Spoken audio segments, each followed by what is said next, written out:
All right, can you hear me, Commissioner? You're real. I can barely hear you. Okay, you got the video? Maybe just a minute. Let me pull up the video.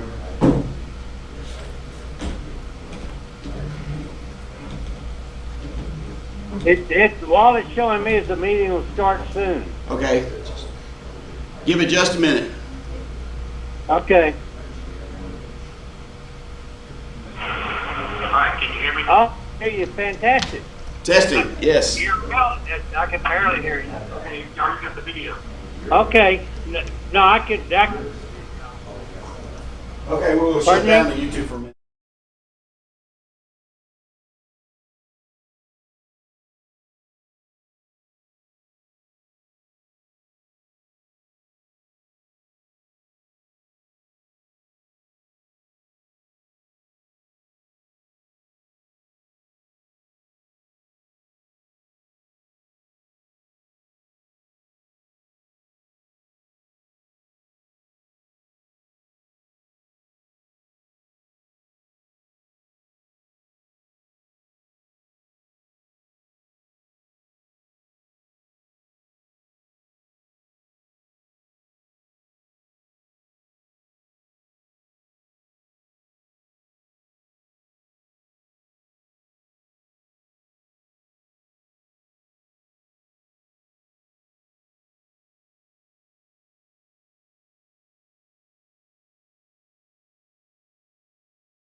Court will come to order.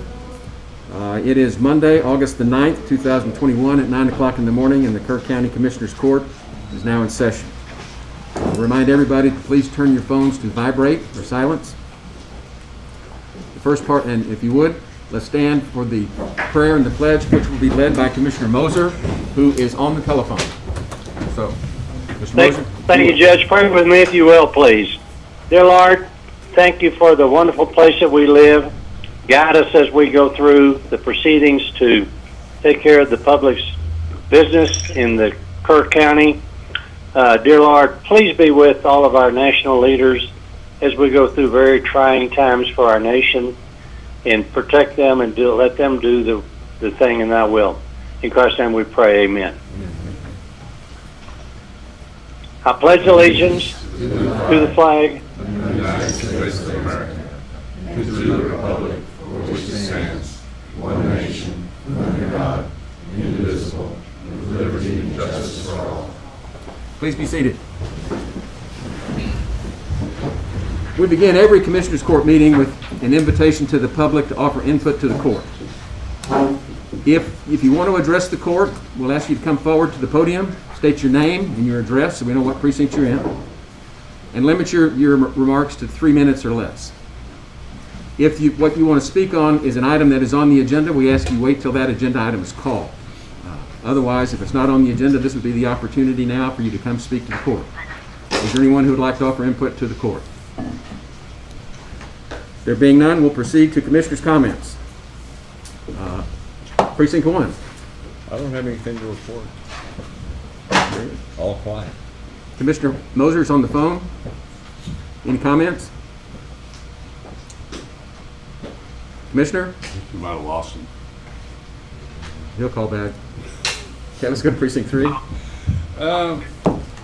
Nothing but the school's getting ready to start, so everyone be aware around school zones.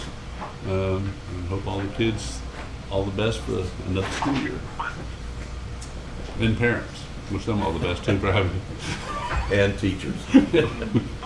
Nothing right now, thank you. Okay, thank Nothing. you. Precinct 4? Not a lot. I'm just very appreciative for the mild weather. I mean, we're deep into August and still haven't had 100-degree temperatures, or getting close, but not quite. So we're fortunate. We're blessed this year. Very good. Well, I'll go last. Everybody knows what I'm up to these days. We're going to have a replacement for Commissioner Moser. We're going to have a preliminary discussion on that today. I want to report that we've had 21 applications submitted and another 5 or 6 people that expressed interest that did not submit an application. And it is very encouraging, very well qualified candidates for this job. It's been impressive to see who has offered to step forward and serve the public. And I couldn't be more pleased. Last Commissioners Court meeting, we had a citizen ask us why we weren't having a special election. And it's because the statute doesn't provide for it. The statute provides that we appoint someone to fill the vacancy, the unexpired term, and then that person stands election at the next general election, which will be November of 2022. Correctness? Look at my county attorney, nodding heads. So, in response to that question, I've given this some considerable thought. With this many applicants, and already have 5 or 6 people, okay, 5 or 6 people that have announced they were going to run, whether they got the appointment or not, and I see many nodding heads that are already here in this courtroom that have been coming for weeks and months now. In fact, just out of a show of hands, who are our candidates that are here in the courtroom today? We have a lot. There's Dan Kabenka, Mike Tackett, Rich Paces, Mark Moser. Did I miss anybody? And I know everyone's excited, and I've gotten tons of emails, letters, text. There is a lot of interest in this race. And it's a good question that I thought was asked by Alicia Bell. Why don't the people get a say in who gets appointed? And the only say you really got is talking to me. And I've spoken to every one of you at length about this. and encourage you to continue your candidacy. But there's going to be a big horse race in this primary. The primary is either going to be in March or possibly June, depending on what the legislature does, if it can ever convene, but that's a whole other issue. And as a result of that primary race, there'll probably be a runoff, which will probably be in August, and then the election will be in November. And because that is going to be a crowded race, we've already got 5 or 6 announced candidates, most of you here today, and others that I don't know if they're going to run or not. I've made the decision, and as great as all of you are, I'm not going to appoint an announced candidate. I'm not going to give somebody a leg up on somebody else. These are good people. All 4 of you that are in this room today, good people. 4, I got 4 of you here. And so I'm not going to put my thumb on the scale. We're going to appoint somebody to fill this unexpired term. We're going to let the people decide in the primary, and we're going to let the people in Precinct 2 make the ultimate decision who's going to be their commissioner. So that's a decision that I've made. And when we go into executive session later today, we'll talk about that. But I just wanted you to know, I didn't want any surprises. And I'm trying to be fair to everybody. This is the people's decision. I don't even live in Precinct 2. I want what's best for them, but people will decide which one of you will represent Precinct 2. Well, that's the announcement I wanted to make. And whoever gets elected takes office January 1, 2023. So with that announcement, I do have one other announcement that I was asked to make from our Veteran Services, and that is that the Kerrville VA Hospital Medical Center continues to offer COVID vaccinations, which are Pfizer, for any veteran, Hill Country or otherwise, their spouse, widow, or caregiver. Currently, due to reduced demand, their vaccination clinic is open Monday, Tuesday, Friday from 10 to 3 in the recreation hall in the basement of the main building. Patients can either make an appointment to walk in during those times. Given the latest surge of the Delta variant, they are prepared to expand days and hours if the demand for the vaccination increases. So that was with that, we'll go on to our consideration agenda. And item 1.1, Doug Thomas, consider, discuss, and take appropriate action regarding the update, facility use, and other matters related to the COVID-19 Delta variant, including hospitalization numbers and capacity. Doug Thomas. Judge, morning, commissioners. All right, COVID 2.0 is what I'm calling it. So right now, as the dashboard stands this morning, DSHS is showing 164 active cases. Our coverage is 4,671, and our fatalities are at 95. The RMOC, which is the Regional Medical Operations Center, which includes the 28 counties for the ACOG region. There are 1,237 COVID patients currently in the hospital in those 28 counties, which represents 15.1% of the capacity. So if you'll remember back under Governor Abbott's Executive Order number 32, when we reached 15% and stayed 15% for 7 days, that's when we got shut down. So I'm not saying we're going to get shut down. I'm just saying, letting you know that we're at that threshold that we were at 6 months ago when we got shut down. Vaccine data, 20,100 vaccines have been distributed in Kirk County. 40,012 vaccines have been administered. Of that, for Kirk County, 22,662 people have had at least one dose. And as of this morning, 19,388 people have been fully vaccinated, which represents about 37% of Kirk County's population. Vaccines by age, between ages 12 and 15, 224 people have been fully vaccinated. 16 to 49 is 5,270. 50 to 64, 5,011. 65 to 79 years of age, 6,546. 80 plus is 2,333, and unknown age is 4. Cases by age, just to kind of give you an idea what the statewide average is. For 20 to 29 years of age, that represents 19.8% of the cases. 30 to 39 is 21.8, 40 to 49 is 19.1, and 50 to 59 is 16.1. So if you look between 20 and 59 years of age, that's where the majority of the COVID cases are coming statewide. Some vaccine clinics that we have coming up. August 14th, Kerrville Independent School District, Tybee High School Gym. That'll be from 9A to 3P. Shriner University, the Event Center will be August 18th from 10A to 3P. And I'm working on one for August 23rd at the Youth Event Center from 9A to 3P. I'm still trying to get that confirmed at this time. We're going to try to do a drive-through event there. And as the judge talked about, the VA hospital has Monday, Tuesday, and Friday from 10A to 3P in the Recreation Hall in the main building. Any Kerr County, or any veteran for that matter, doesn't matter whether it's Hill Country or not. Any questions on anything? What's the cold hard truth here, Doug? Well, we're spiking, obviously. I mean, we've gone from 2.3% on just on the RMOC data to 15.1. It shot straight up in a matter of weeks. So I think what we're looking at is probably maybe long term, depending on how many more variants we get. I think we're going to see peaks and valleys in this for quite some time.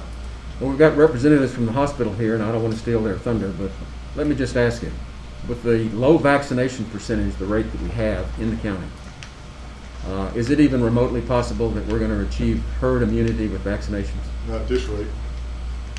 And tell the people what that means.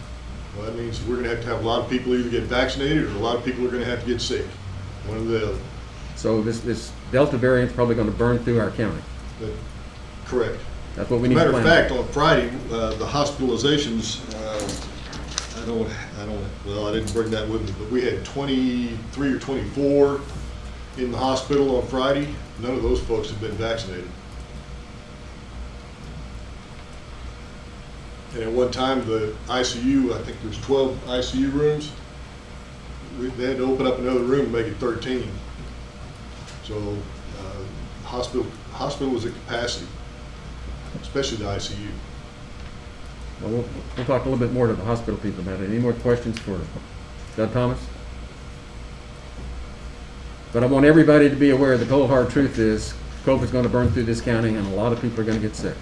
And we're just going to have to deal with it. So I'm telling people, protect your family, protect yourself, prepare. Get prepared for this because it's going to be a crisis. And pray. Public need to address this? If you fill out a form, Okay. there at the back, should be on the table outside.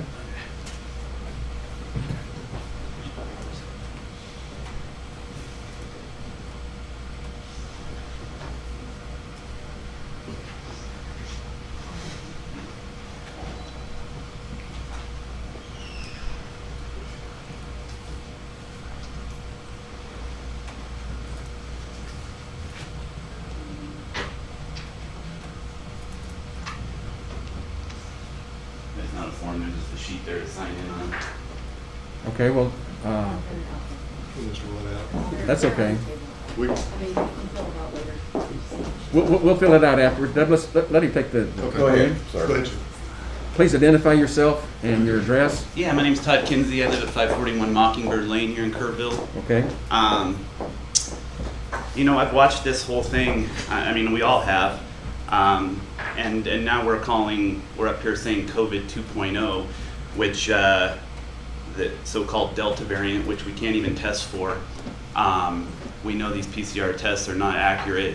And I hear you up here kind of promoting fear, and it really gets me fired up because to tell people to prepare for what people are getting sick, and I mean, we don't want people get sick. So are we dealing with something that is abnormal, like people getting sick? So now we're trying to say we have COVID 2.0 and everybody needs to get this vaccination, which we don't have proper testing for. We don't know what it's going to do to these kids that we're having a a vaccine clinic at the high school to get young kids that we have no idea what's going to happen to their. It just seems absurd to me. It seems like the solution is worse than the problem. And so I would just ask that we ask ourselves, do we really know? Like, where are we getting this information that there's this Delta variant? Where is this coming from? Like, we're told, believe the science. Like, we know that the COVID variant Delta, do we have an isolation? Do we have it isolated? Are we getting it from a PCR test that's been magnified so much that it can detect anything? So I think we need to really ask these questions and not just rush into something that we don't know what the repercussions are going to be later down the line. I have a vaccine injured child, so this is something that's dear to my heart. I do not want to see more kids. Adults, if you do the research and you choose that I want to get a vaccine, then so be it. But these kids are at an age where they can be manipulated, whatever we tell them, and I just think it's wrong. And I think what we're doing to our future generation is going to have some serious repercussions. So to go into another lockdown, I think is absurd. And I've been told that. I'm sorry, there's not going to be another lockdown. Everybody has a choice here. And when I talk about preparation, who ran out of toilet paper last time? Be prepared. Yeah. The important thing is that you need to know that we're probably going to have a lot of sick people. That's been communicated to you. And what I'm asking people to do is to protect yourselves as best you can, prepare, be ready for what may come, and pray. I don't want any shaming. I don't want any blaming. I want people to be treated with respect and dignity. Everybody has the right to choose. Right. Is that clear? Right. That's all I want. Thank you. Thanks.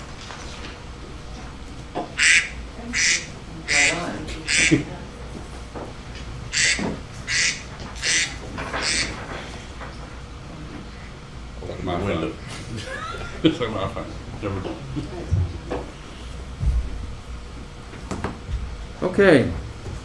That was Doug Thomas. Anything else for Doug? He stepped out.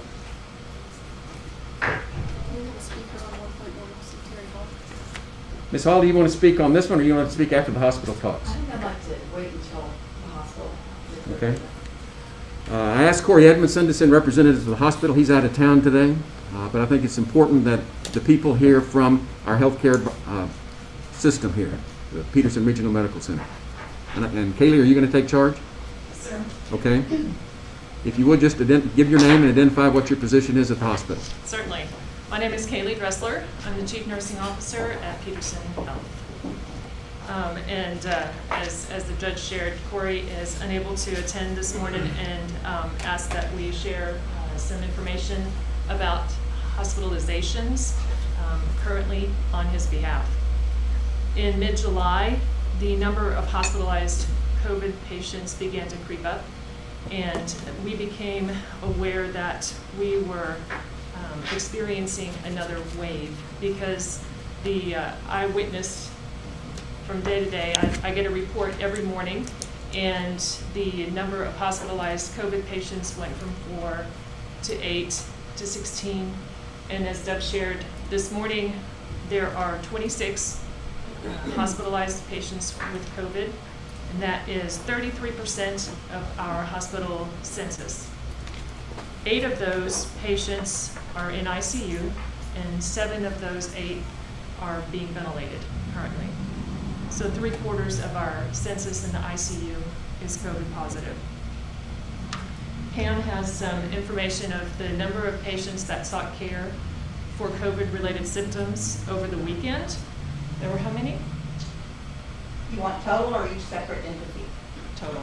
Okay, total was 353 that sought care over the weekend. Ms. Burton, it really works best for the Sorry. public if you come to the podium so they can hear you.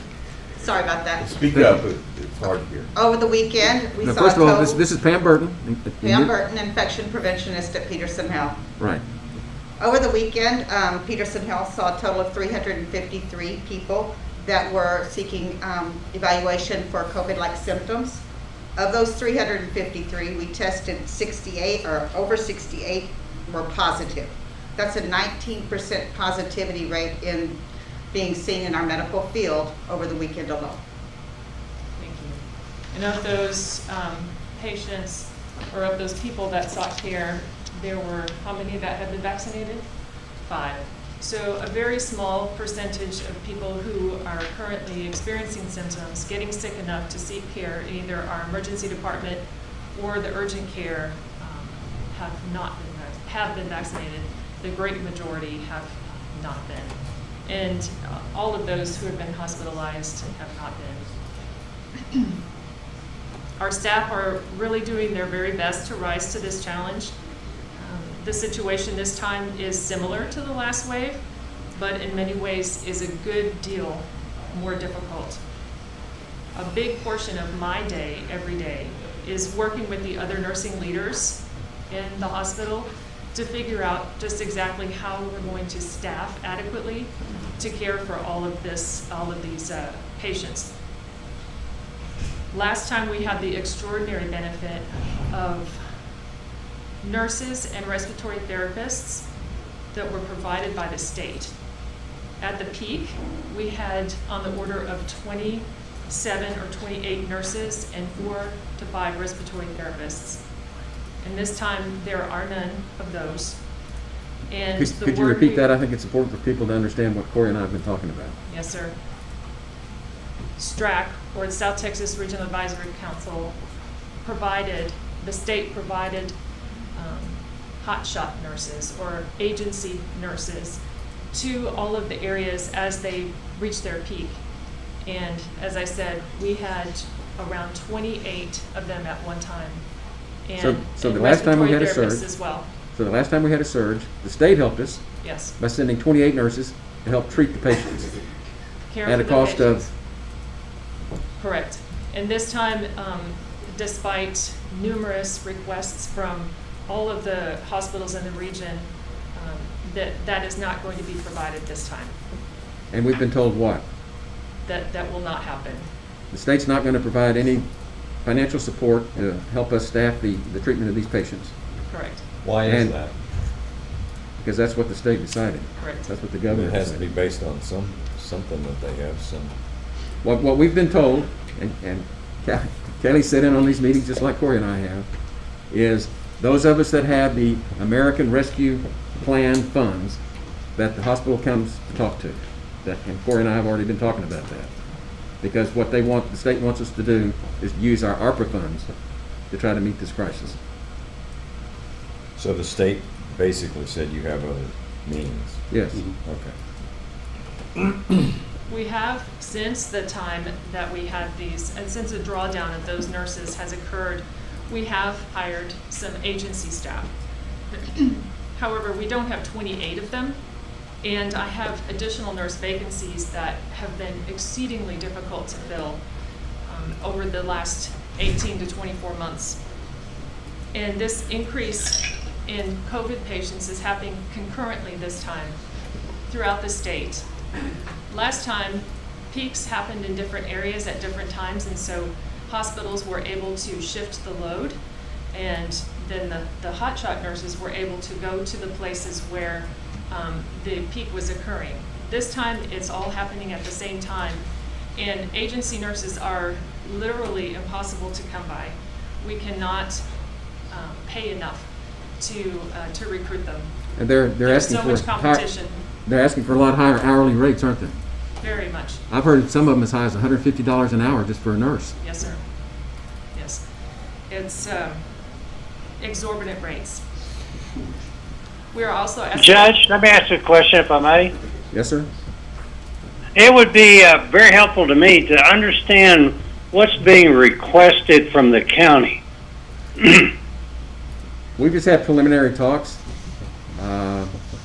We're going to, with what we're expecting to have happen, there's going to be an enormous demand for additional medical staff. And what we've been talking about maybe as much as $250,000 a month. That's how much we're currently spending. Yes, sir. But how does the county participate in that? The American Rescue Plan Act awarded grant funds to counties. And the city of Kerrville didn't get any of these grant funds at this time because they're a non-entitled unit, which are treated differently, and they're going through a different process. We were awarded slightly over $10 million in grants. $5 million of it has been already deposited in the bank. We have the money from the federal government to try to be able to respond to these crises. Let me ask one other question, if I may. And I understand, it's kind of hard to hear the speaker from where it is, but there's a shortage in personnel.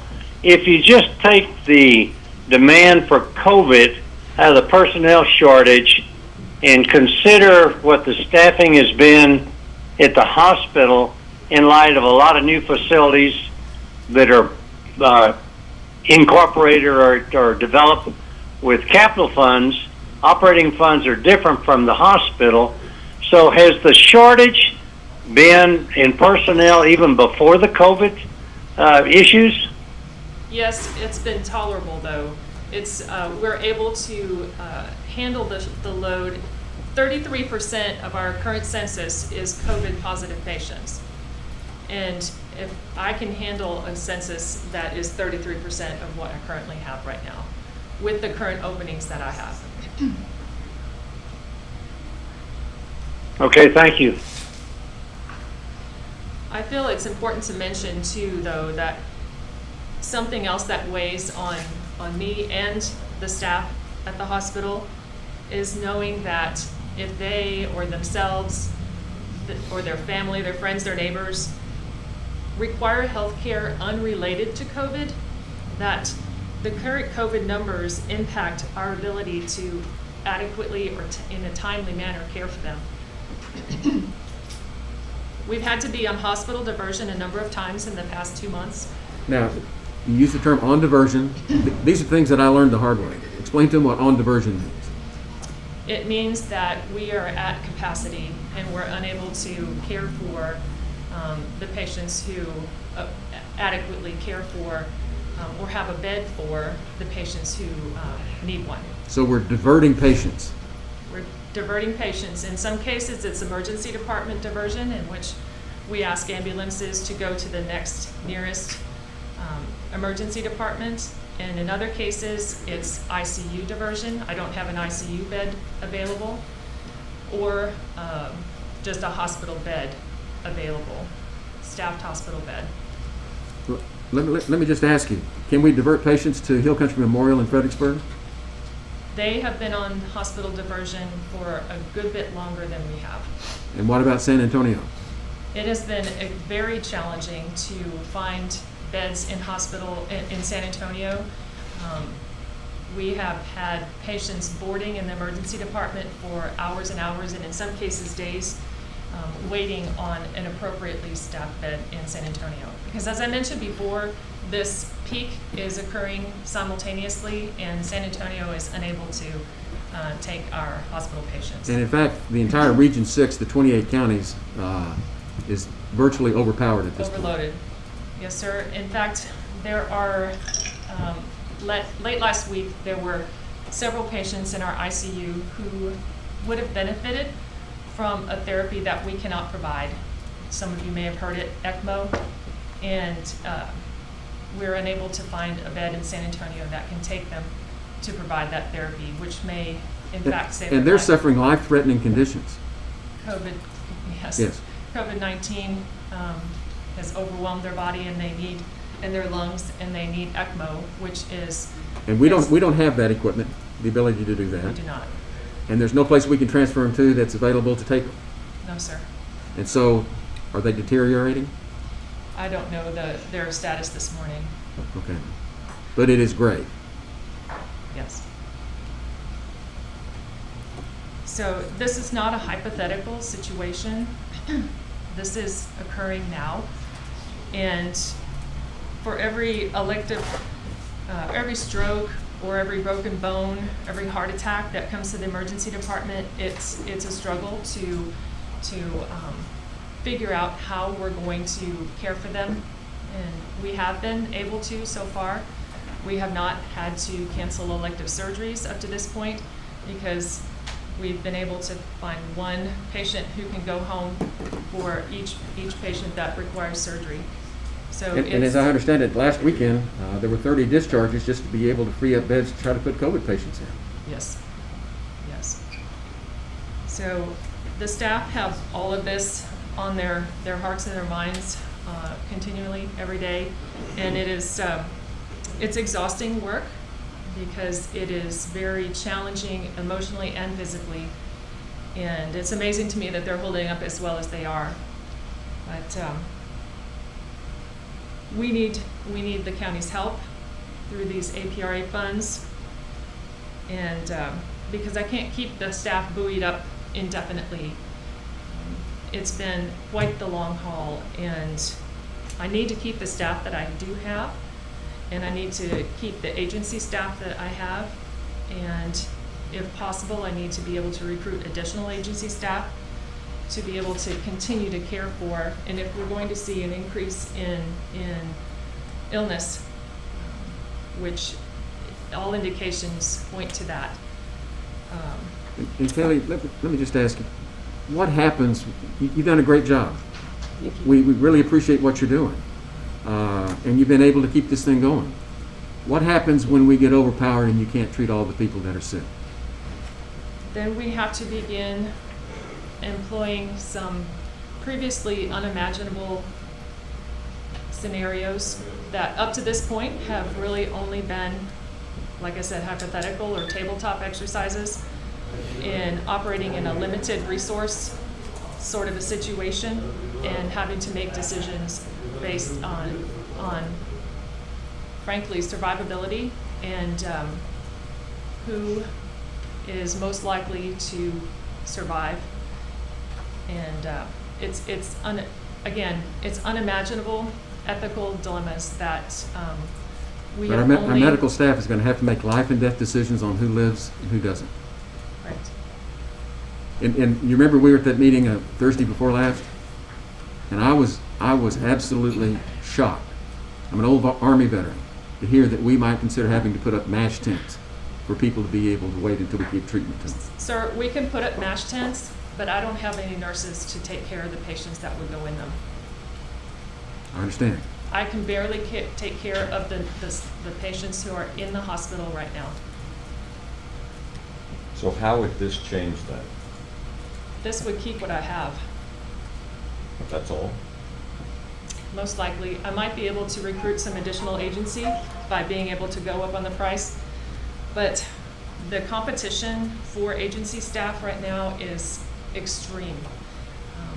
As Judge Kelly said, we have gotten requests for $120, $130, $140 an hour, and it's just become the costs have become exorbitant just for labor.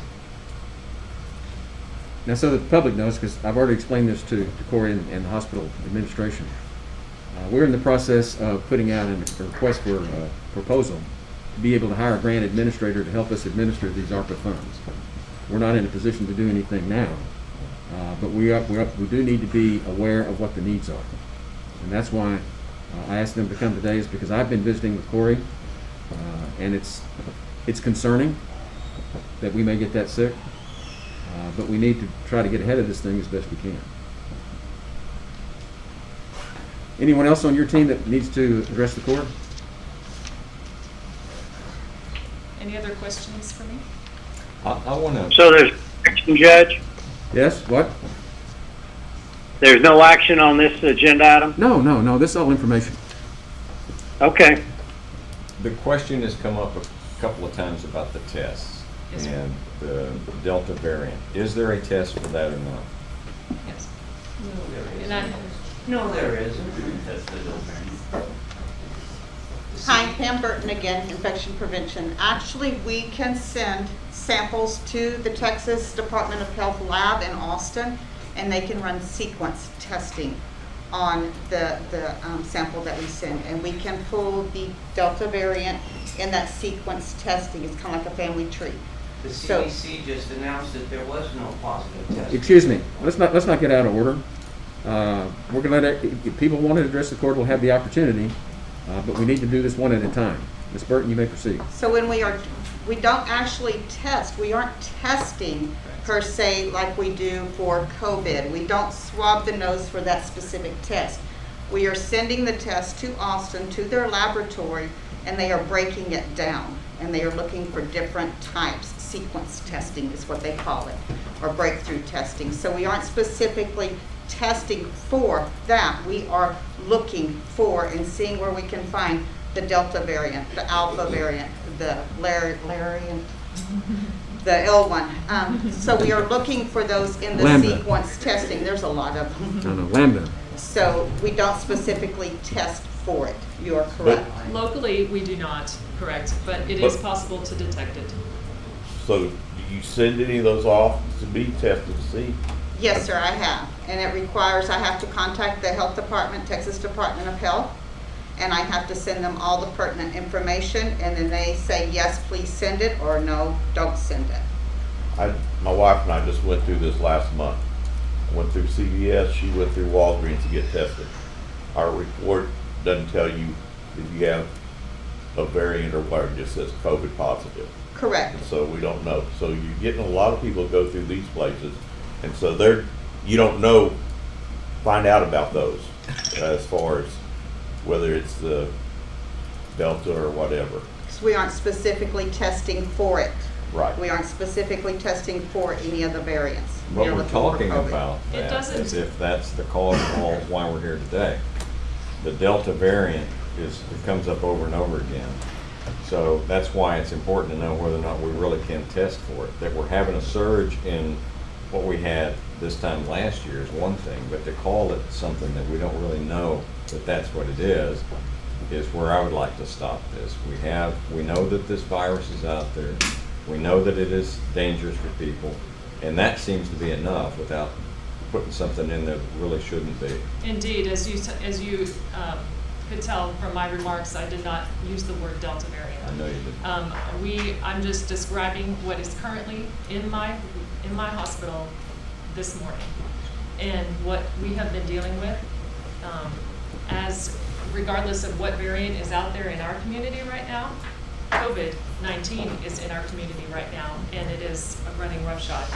And I feel like this group of community leaders needs to set the example and lead, because it's going to be very, very challenging to deal with the wave that is coming.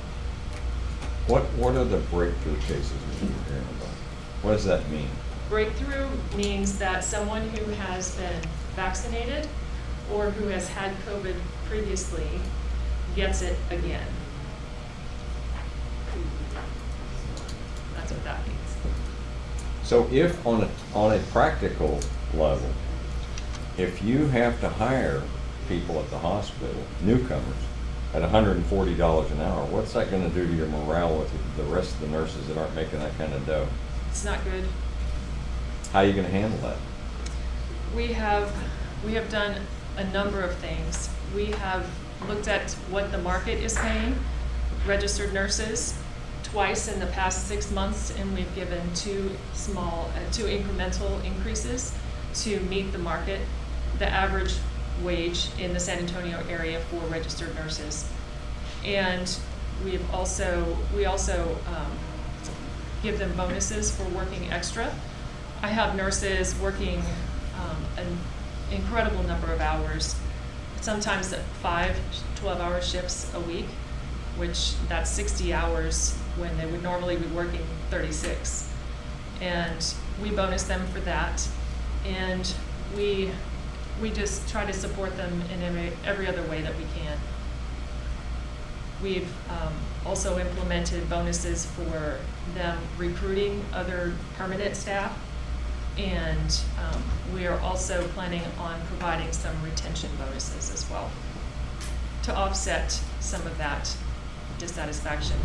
But honestly, they just appreciate the help, and know that it's a necessary, I won't say necessary evil, but it's something necessary to help them out and get them through. Kaylee, in the past, kids, however you want to define it, have not had much of an adverse effect of COVID. Is that still the case, or is it are kids in the hospital more than they were in the past? Children, we have not seen that here. However, we do not typically care for patients, pediatric patients who have anything more than just a mild respiratory virus. We transfer all patients who require hospitalization, pediatric patients, to San Antonio typically. And Kaylee, Yes, sir. I think it's important that the public know that Peterson does not have a pediatric unit. Correct. So seriously ill children have to be transferred to another hospital, and we can't transfer anybody right now. The children's hospitals do not have quite the limitations on transfers that the adult critical care hospitals do. However, we have heard, through all of our channels and organizations, that those hospitals also have been seeing an increase in the number of children who have contracted COVID, and nationwide that's been on the increase as well this go round compared to last time. One last question from me. Yes, sir. When people come in to be tested, Yes, sir. it's documented they've been vaccinated or not been vaccinated, right?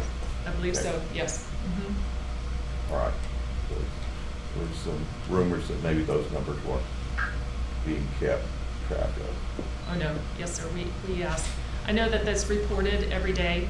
So, for instance, the number that we see in our urgent care, we hear how many total patients they saw, how many were tested, how many were positive, and how many of those positive had been vaccinated each morning.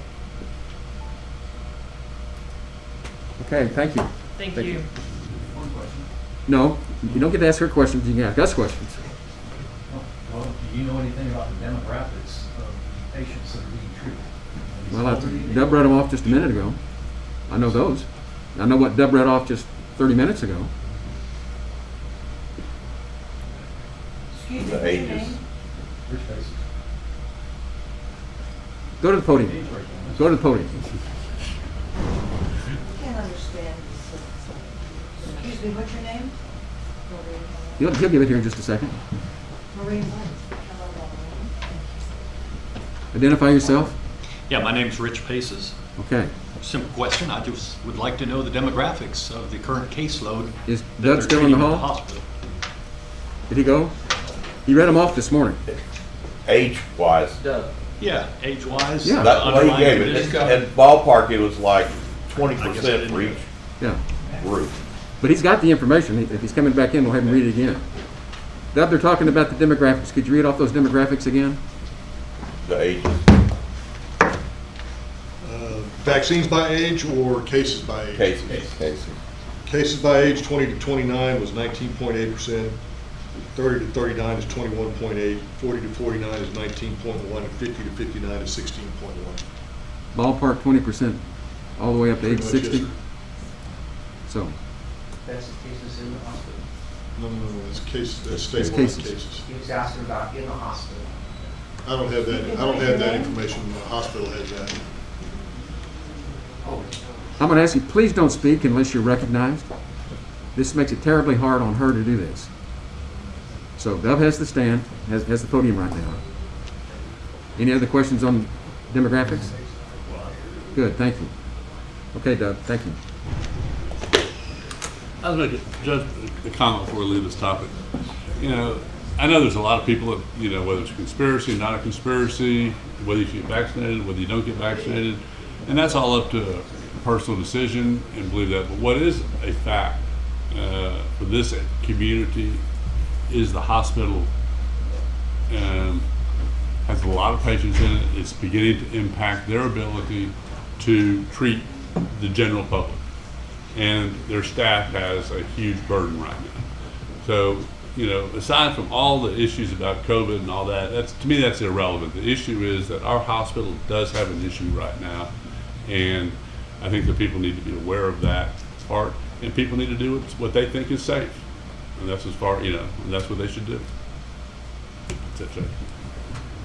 But these funds come because of COVID. Right. And these overruns of cases are because of that, so Yeah. they And- need and the they- money and they need the staff. We have gotten a preliminary opinion from a consultant that these expenses would be eligible for the ARPA funds. So we know that they would apply. Yeah. I mean, just for the record, I support being able to use these funds if we can figure out how to make them truly help the hospital.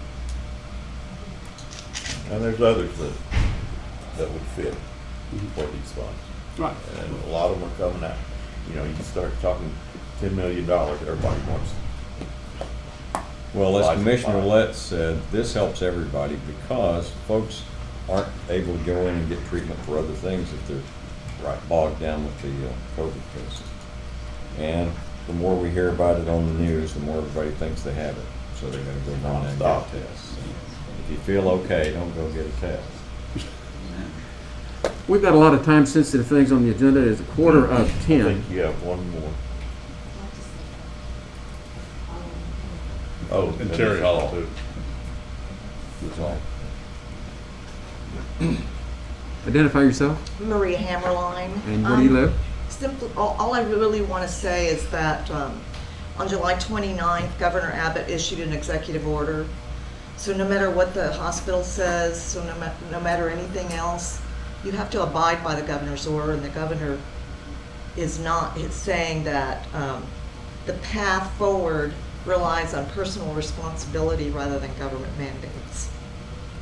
Correct. So I would Right. just, recommend that we take a look at that executive order and not try to go outside the confines of it. And also, you might take a look at Harris County, who the judge there is very eager to impose mandates, but is not able to because of the executive order. Thank you. Mandates haven't come up here. There will be no mandates No, in Kerr we're not. County, I can tell you that. None of us are for that. So let's take a quick break, 5-minute Wait, break. Terry Oh, Hall. Terry, I'm sorry. Go ahead. All right, y'all, my name is Terry Hall. I live on Independence Lane in Ingram. And I wanted to just bring up the fact that it seems like one thing that keeps getting left out of this mix is natural immunity. There's many of us that had it already, like one of the commissioners has already experienced just in the last month, and that is a far better immunity than a vaccine. And I'm surprised that we're not listening to some of our own Texas doctors. Some of them have been called the Texas Frontline Doctors. Dr. Peter McCullough is one of them. Dr. Richard Bartlett is another. Dr. Robin Armstrong, who's been the vice chair of the Republican Party and is a hospital physician as well as geriatric care. All of them say we should never go back down the road of mandates and lockdowns, which y'all are, I believe, in agreement for that. But what they have been putting out through Senator Bob Hall, through the Facebook town halls, and there's another one tonight I would encourage you to watch. It's all very high substance, all from our Texas physicians, one who's seen nothing but COVID patients for the last 18 months. And they have some incredible expertise that can help our hospitals not be overwhelmed. And the first thing is early intervention. And they talk about getting people within 2 to 3 days of symptoms on ivermectin and HCQ. And they said that inhaled budesonide has gotten people off ventilators and back home again. Why are we not doing this? Why are we overwhelmed in our ICU, and why are our staff overwhelmed? Why are the hospitalizations what they are? If we were doing these early interventions and treatments, people wouldn't even be hitting the hospital door. They'd be able to get the treatment they need on an outpatient basis. And so I would really encourage you to tune into that. It's tonight at 7 o'clock. You can go to Senator Bob Hall's page and get the information there. I can get it to you as well. I can send you all a link after the meeting today. But that really concerns me that we're kind of ignoring the fact that there's already a lot of people that already have better immunity than vaccines by having had it already. And I feel frankly upset that we have an open border where we're shipping people into our COVID region And that's probably what we're seeing, the huge spike in the San Antonio area in particular, and it wouldn't surprise me if we're seeing it here in Kerrville as well, from a bunch of illegals that we know are pouring in that are COVID positive, that are impacting our communities. So I think border security needs to be a part of the plan as well. And I just see the ill effects on education and trying to now talk about masking up the kids again in schools. The economy, certainly Peterson Health is not the only one with a labor shortage. We have a labor shortage in every industry across the board. Our supply chain is still not recovered from the last set of lockdowns, and the mental health will be felt for years. We're now impacting the third school year for these kids. The third school year. And some of them are at the very early part of their childhood development and education. And I don't know how they're going to recover from the lack of socialization and the mental health issues that this has wreaked on them. And I know that we can't test for the Delta variant, but there's been a lot of research talking about how the Delta variant is less virulent. It's more like traditional flu, and there's no reason why we should be having hospitals overwhelmed if we follow the protocols that the doctors have found to be incredibly successful. I mean, we're talking about next to no deaths at all from the way these doctors have been treating their patients, and there are hundreds of them all over the state. One at a clinic here in San Angelo, another in Marble Falls. These are our local Texas doctors, folks, and they can give our folks some great advice to help get these people out of our hospitals and much better and be able to get well at home. And I would also wonder how much of the staff have we lost at the hospital level because they've been forced to be vaccinated. Maybe there's a whole lot of people we're losing because we're trying to force vaccines on healthy people rather than doing early intervention, keeping them out of our hospitals and not affecting our labor shortage because of government mandates. So I'm sure my time is expired, but I would really encourage you to do that, and I'll send y'all a link to the town hall that'll be on again tonight. Thanks. Okay. May I respond Yes, to ma'am. the assertion that hospital is, Did you have to go to the podium? the hospital has not required anyone to become vaccinated. So that is not a cause for people choosing to separate. The stress of caring for COVID patients, that has been a reason for patients, for nurses and other staff leaving. Thank you. Let's stay, court will be in recess for 5 minutes. We'll come back and take our time-sensitive matters.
Okay, court will come back to order.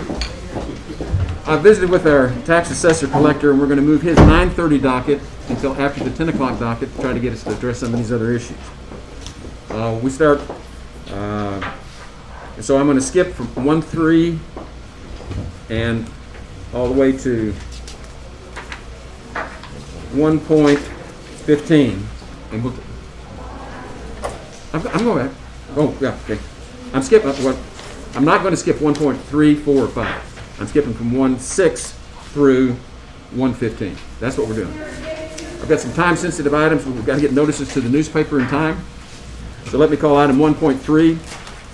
Consider, discuss, and take appropriate action on authorization for Kirk County to issue requests for proposal for administrative services and requests for qualifications for professional services for the American Rescue Plan Act of 2021. And I put this on the agenda. We've had a conference with Grant Works, who we work with regularly. And we need to get the RFP to them so they can get it back so that we can act on it by the Commissioners Court meeting on August the 23rd. And then once we have them in place, they will review these things and advise us on what is available for grants and what's not. But it's not only to Grant Work, it's to anybody that may Right. want to provide the service. Grant Works is just who we talk already to. have a Right. contract with Grant Works. Right, right. But this we have to put it out for public bid, so everybody makes a proposal. Okay. I move for approval. Second. Motion's been made by Commissioner Letts, seconded by Commissioner Harris to approve to put out the RFP for the American Rescue Plan Act. Any discussion? Those in favor? Judge, I have some comments. Can you hear me okay? Yes, sir. Yeah, I don't have any issue with going out for an RFP, but it's my understanding that there are more issues at Peterson with personnel that are not related to COVID. So I think this will give us the time to better understand what those things are and how the county should proceed with the contract with the administrative services. So that's Exactly. my only comment right now. And- But and- right now, I'll go along with issuing an RFP. Well, what we're told is there will be an application process. The applications will be vetted and reviewed by whoever the administrator is. And then the ultimate decision is here at the court. We will vet whatever comes out of that and approve or not approve Right. what's requested. But people are beginning to line up requesting. Without a doubt. And so this gets back to needing somebody to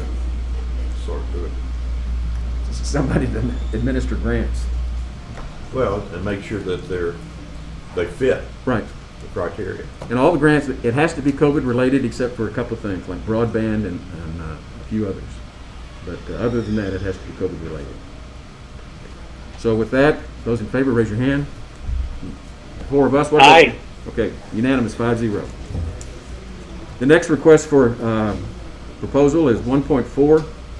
Consider, discuss, and take appropriate action on authorization to issue request for proposal for administrative services and request the qualifications for engineering services related to the Hazard Mitigation Assistance, HMA grant. And they've extended the deadline for that, and we still have opportunity to file some grants, but we're going to need an administrator. What is, Judge, a little bit of background on that would be appreciated. What hazard mitigation are we talking about? Ms. Shelton?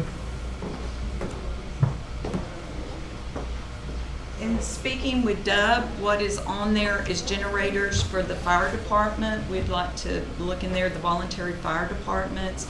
There's also a possibility that we'll be asking for covered parking for the sheriff's office and road and bridge.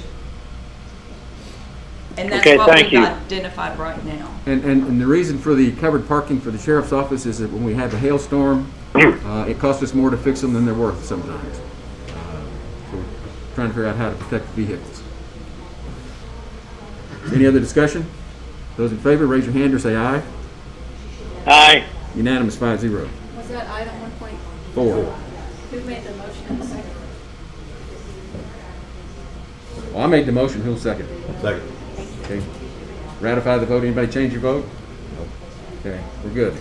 Item 1.5, consider, discuss, and take appropriate action to approve and authorize the county clerk to advertise for bids for District Courtroom 1 and 2 sound system and wireless microphone system Dates to advertise are August 10 and August 17. Mr. Motherall. Yes, we were asked to take a look at this system in both courtrooms, and we have used the services of a local consultant that was asked to help us out. And they basically came back and said that the issue of non-compliance is not an issue. We are in compliance with FCC, period. The other thing is that they had a complaint of feedback and noise. It was the opinion of the consultant that this was a result of the COVID shields, the plastic plexiglass COVID shields, and the sound is echoing off of them. So what do we do? Yeah. Well, we go after a proposal. So What we've been told from the district courts is that they've got a compliance deadline of, I think, October 1 per the Office of Court Administration, I think. And so we're trying to get the proposal out to find out where we really stand. but we don't even have specifications for any of it yet. You're saying we're in FCC compliance and we have a feedback issue because we have a screen up. Right. That's So where it we are doesn't sound today. like a need to go out for a bid to change all of that. The consultant says that you should be good for a while yet. So, I don't know who all got it, but I know I received it. It came from Judge Emerson. From Judge Emerson saying he wants that system fixed. And when Judge Emerson or any district judges basically say that the system is not working properly and it's a little bit old and archaic in his mind, I don't need to look at fixing it, because if not, he can just tell us to fix it. We're going to fix it either way. We don't have a lot of options. So Well, we're but you gonna can try have to a find bid, you something to can work have an around these exclusive. shields and stuff. Is that what you're saying? Yes, that's the real thing, is that you have to have equipment that will allow for that. I understand what you're saying, Commissioner, but I don't know. The district judges are a little bit different than everybody else when it comes to budgetary issues. They can mandate that we do it. I know. And he's said he wants it done by October 1. But I don't Therefore, think we he need- wants to spend more money than is necessary. He just wants it fixed. Right, but he wants a system that works. And he's requested in the email that I got was about that Bluetooth and other things that are customarily used in courtrooms currently. Well, That that ours is not compliant. Just an with. upgrade then. Yeah. Well, we're going to need an expert opinion one way or the other. Yes, For sure. How long you think it'll take, Bruce? Design construct, I have no idea. It could be relatively quick. The speakers, and unless you're going to replace every little thing, most of it exists today. Yeah. Bruce, there's not a lot of companies that do sound systems No, like there are this. not. I know that the company that we use for the Hidden Event Center is no longer in business, as I understand it. But there is I think San Antonio Sound is a company that they are talking to right now about fixing that Right. sound system. So that might be a good place to start. Okay. Jonathan, Audio Visuals in Kerrville also does that. Yeah, there's several. There's a couple here. Right. Okay. Yeah. Any other discussion? So what about, I guess the question is, it goes back to the specifications. What do we want them to bid? Or are we hiring someone just to do an analysis of it? Or are we, I think that would be a good step one.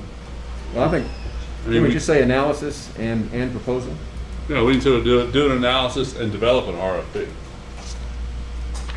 Well, what Judge Emerson's concerned about is the time sensitivity of this, that we've only got the rest of August and September to get this done. And one of the things that you probably need to at least put in the mix is that you don't know what the supply chain is going to do. We have enough problems getting computers. We may be way behind. Yeah, he may want something he can't get. Right. So I mean, to me, but we, go ahead. whoever's going to look at it is going to give you their analysis of what needs to be done. So that's in with your FRP.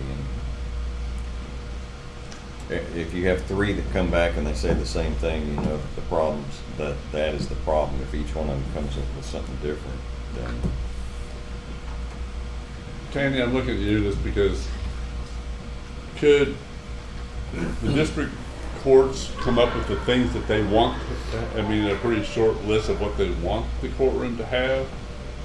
My understanding is what that email said, they want it done by October the 1st, and they want to use Bluetooth technology. That is my understanding. Which is that's an upgrade, so they do need that. May I make a comment?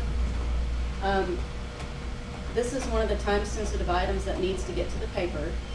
And right now, the advertisement is just saying replacing audio-visual sound system in district courtrooms 1 and 2. There aren't really specifications. So my question is, do the specifications need to go in that ad? Or are they just gonna, I I don't think you know what they are. Yeah, I think we could probably go the way you're going and have them look at it, do it kind of like Mr. Blue said, have them look at it and come back with what they think the fix is. I'm good with that. As long as we're making a good faith effort, I don't think the judge is gonna get upset with us. Right. We need to find out if there's a better way to do it. Well, if we, could you eliminate that step and just get bids and people come analyze it, like, this is what we can do and fix it, rather than paying somebody to analyze it, get these, whoever you're gonna It'll solicit. probably cost over $50,000, so we have to go out for bid on it. Which is why it's got to be. That's why it has to be. Right. But it doesn't we don't have to also pay for an analysis.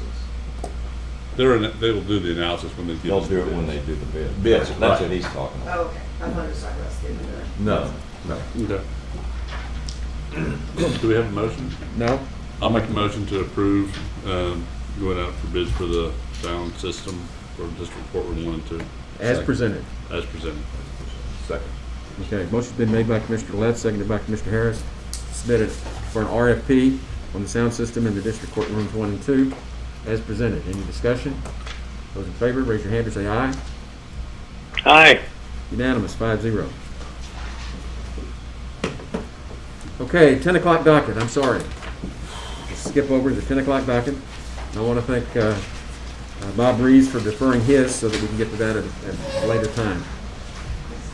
Item 1.21, consider, discuss, and take appropriate action to authorize the county clerk to advertise for bids for Ranchero Road Reconstruction Project Phase 1. Charlie Hastings. Thank you, Judge.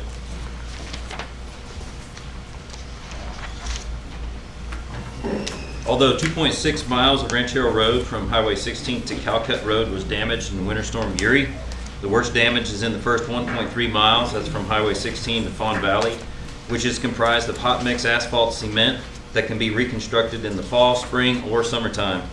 The remaining portion of Ranchero Road from Fawn Valley to Calcutt is a seal-coated road and can only be reconstructed during the summer.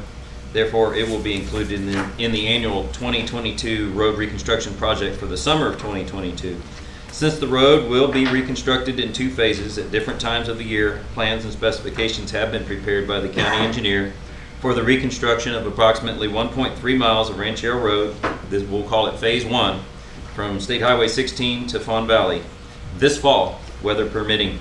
As previously stated, this work is a direct result of damage caused to the road by repeated freeze-thaw cycles from the Winter Storm Uri, and has therefore been created and funded as a county project in the 2022 fiscal year, which begins October 1, 2021.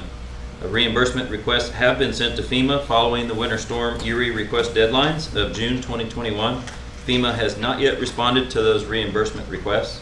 In order to award and begin the project this fall, it must follow the below schedule. We would advertise August the 11th and August the 18th. We'd have a pre-bid conference in September. Bids would be due October the 8th, and the opening and award would be Monday, October the 11th, the first meeting in October, first meeting of the fiscal year for 2021. The county engineer requested the court authorize the county clerk to advertise for bids the Ranchero Road Reconstruction Project Phase 1, Precinct 1 and 2, and of course this is all contingent on the budget being ultimately adopted.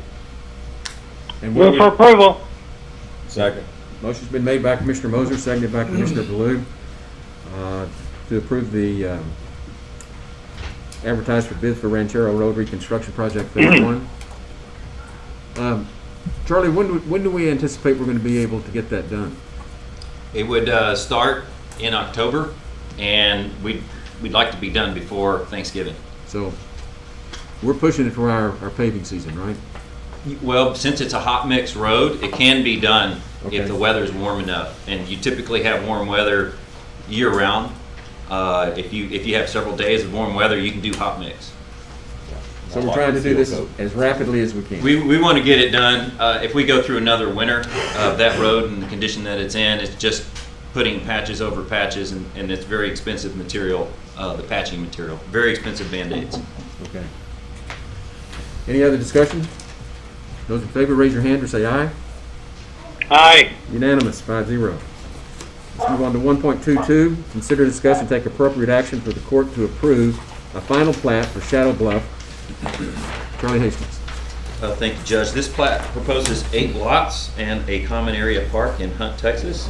It also dedicates 20 foot of additional right-of-way along Bear Creek Scout Road. Access to the proposed lots will be from Bear Creek Scout Road, Cedar Cliff Loop, and FM 1340. Access from FM 1340 must be approved by TxDOT.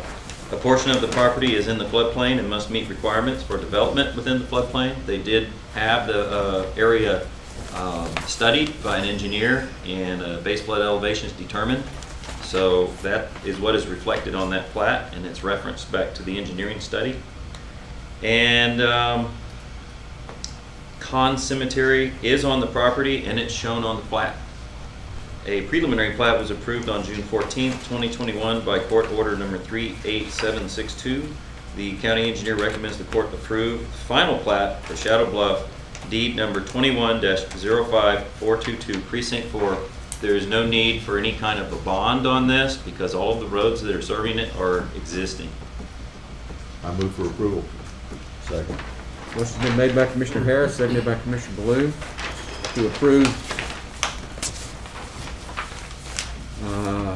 the final plat for Shadow Bluff in Precinct 4 was presented. Any discussion? Okay. Those in favor, raise your hand or say aye. Aye. Unanimous, 5-0. The next timed item at 10 o'clock is 1.23. Consider, discuss, and take appropriate action for the court to set a public hearing for 10 a.m. on September the 13th, 2021 for a revision of plat for Vistas Escondidas de Cypress Springs Estates, lots 128R. Charlie Hastings. Judge, lot 128 is 3.51 acres and lot 129, 3.24 acres of this subdivision were originally platted and recorded in volume 7, page 363. Later, these two lots were revised and combined into lot 128R, 6.75 acres, and recorded in volume 8, page 123. This proposal restores and returns lots 128 and 129 to the previously platted layout. Access to the lots will be from Cypress Estates Parkway and Spring Lakes Parkway. County engineer requests the court set a public hearing for 10 a.m. on September the 13th, 2021 for revision of plat for Vistas Escondidas de Cypress Springs Estates, lot 128R, volume 8, page 163, precinct 4. This would ultimately put this lot right back the way it was before they combined those lots previously. I move for approval. Second. Motion's been made by Commissioner Harris, seconded by Commissioner Letts to approve the revision of plat for Vistas Escondidas de Cypress Spring Estate, lot 128R. Judge, a quick comment on this. I received a email from Cachemaro, who's the original developer of the subdivision, and sent some information that there may need to be some additional approval of this.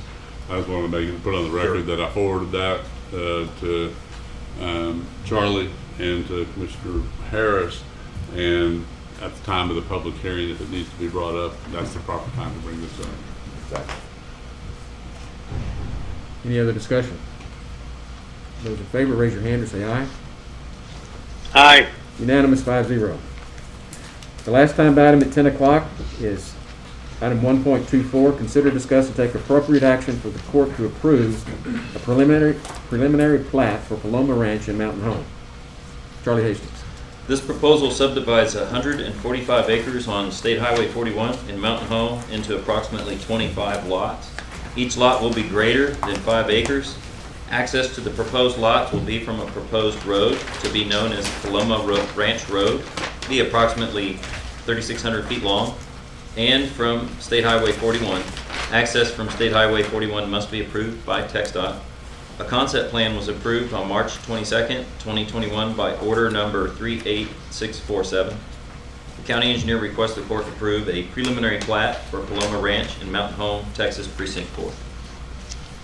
I move for approval. Second. Okay, motion's been made by Commissioner Harris, seconded by Commissioner Baloo, to approve the preliminary plat for Paloma Ranch and Mountain Home as presented. Discussion? And those in favor, raise your hand or say aye.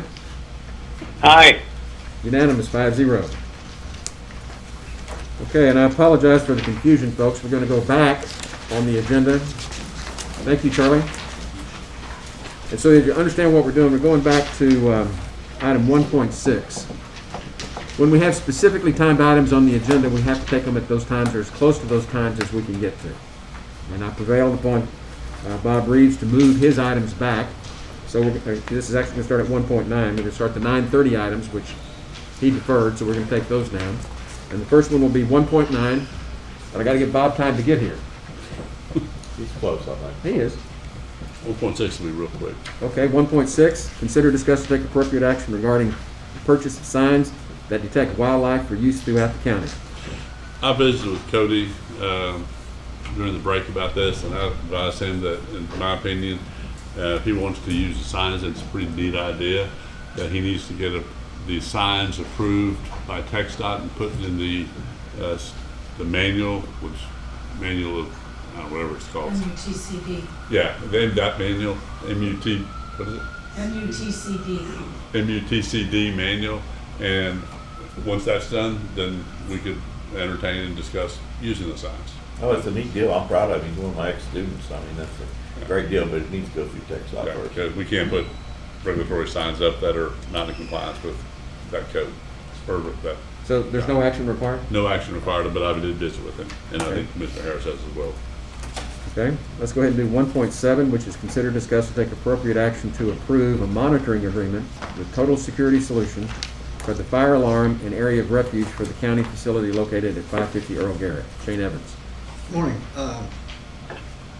Yes, please accept the contract as presented from Total Security Solutions for $69 or $69.99 a month for the fire alarm monitoring and $35.99 for the area refuge system.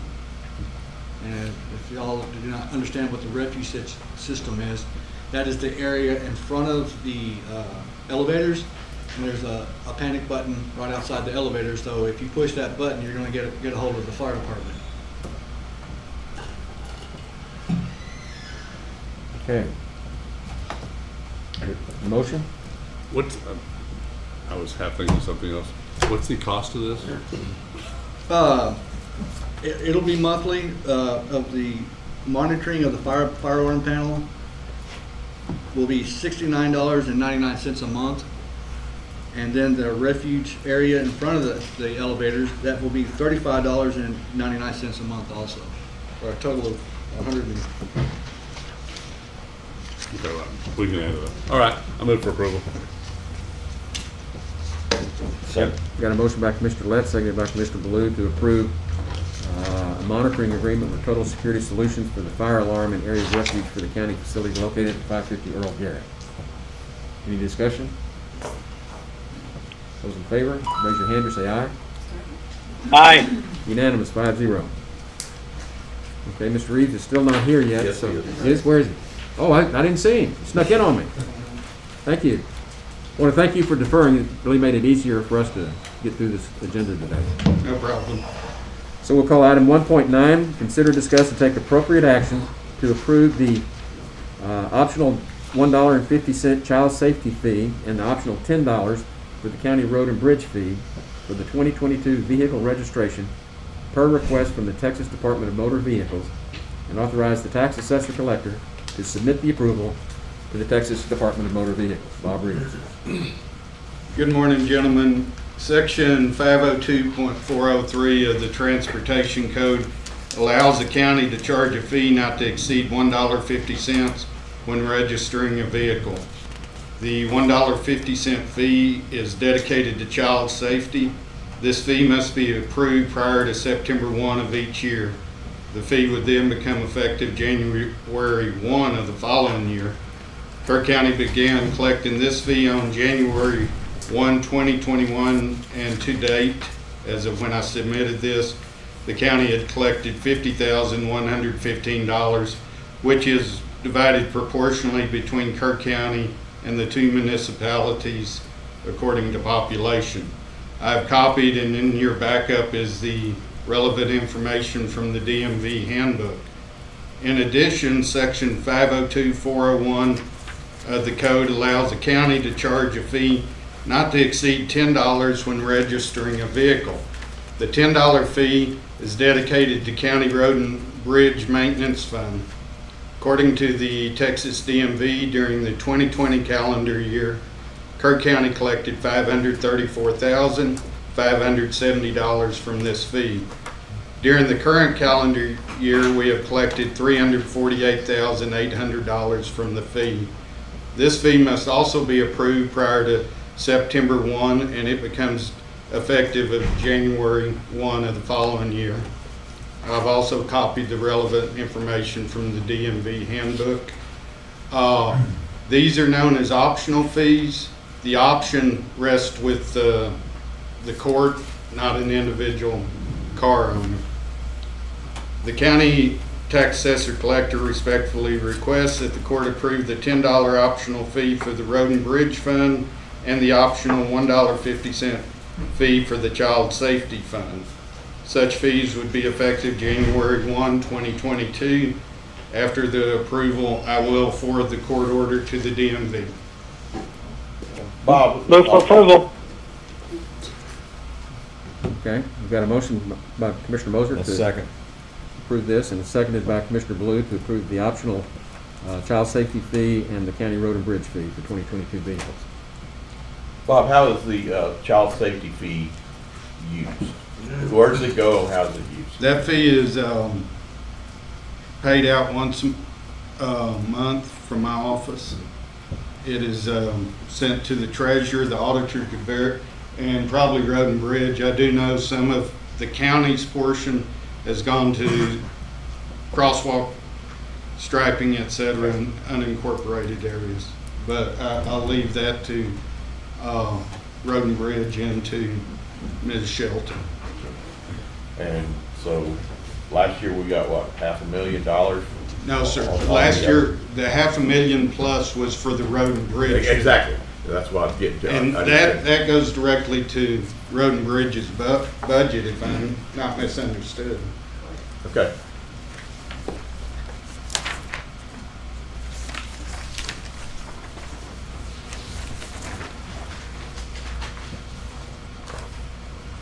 This is next time. Yeah. Okay. Okay, we've got a motion and a second. Any other discussion? Those in favor, raise your hand or say aye. Aye. Unanimous, 5-0. Item 1.10. Consider, discuss, and approve the resolution of Kerr County Emergency Services District Number 3. Bob Reeves. Yes, sir. And I have Chief Holt with me from the Center Point Volunteer Fire Department. I've seen him there in the doorway. On May 19, 2021, a petition was filed by Harry Holt and Michael Ernie and filed with the Kerr County Clerk Jackie Dowdy to allow for the creation of an emergency services district.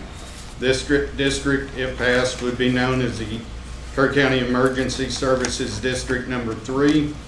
My office deemed that there was enough qualified signatures on the petition. A public hearing was scheduled for July 21 of 2021 in accordance with Texas Health and Safety Code Section 775.015B. The notice of the meeting was published by Sheriff Letha's department twice in a local newspaper. No one spoke in opposition to the proposed ESD at the public hearing. A portion of the proposed district is located within the extraterritorial jurisdiction of the city of Kerrville. The city must give its consent for this territory to be included in the proposed district. The city did in fact give their permission with the exception of a small portion near the airport, which has since been excluded from the airport, from the ETJ and from the proposed district. The Commissioners Court must make certain findings in order for the proposed ESD to be placed on the ballot. The proposed resolution is found in your backup, outlines what findings the court must come to. The resolution has been reviewed and approved by the county attorney. At this time, I ask the court to approve and sign the resolution. A separate item on today's agenda will ultimately call for the election and the creation of ESD number 3. The resolution is in the back. It meets, in my opinion, and I believe Ms. Stebbins will concur, all the requirements of the statute. I move for approval. Second. Motion's been made by Commissioner Harris, seconded by Commissioner Moser, to approve the resolution of Kirk County Emergency Services District Number 3. Charles, anything you would like to add?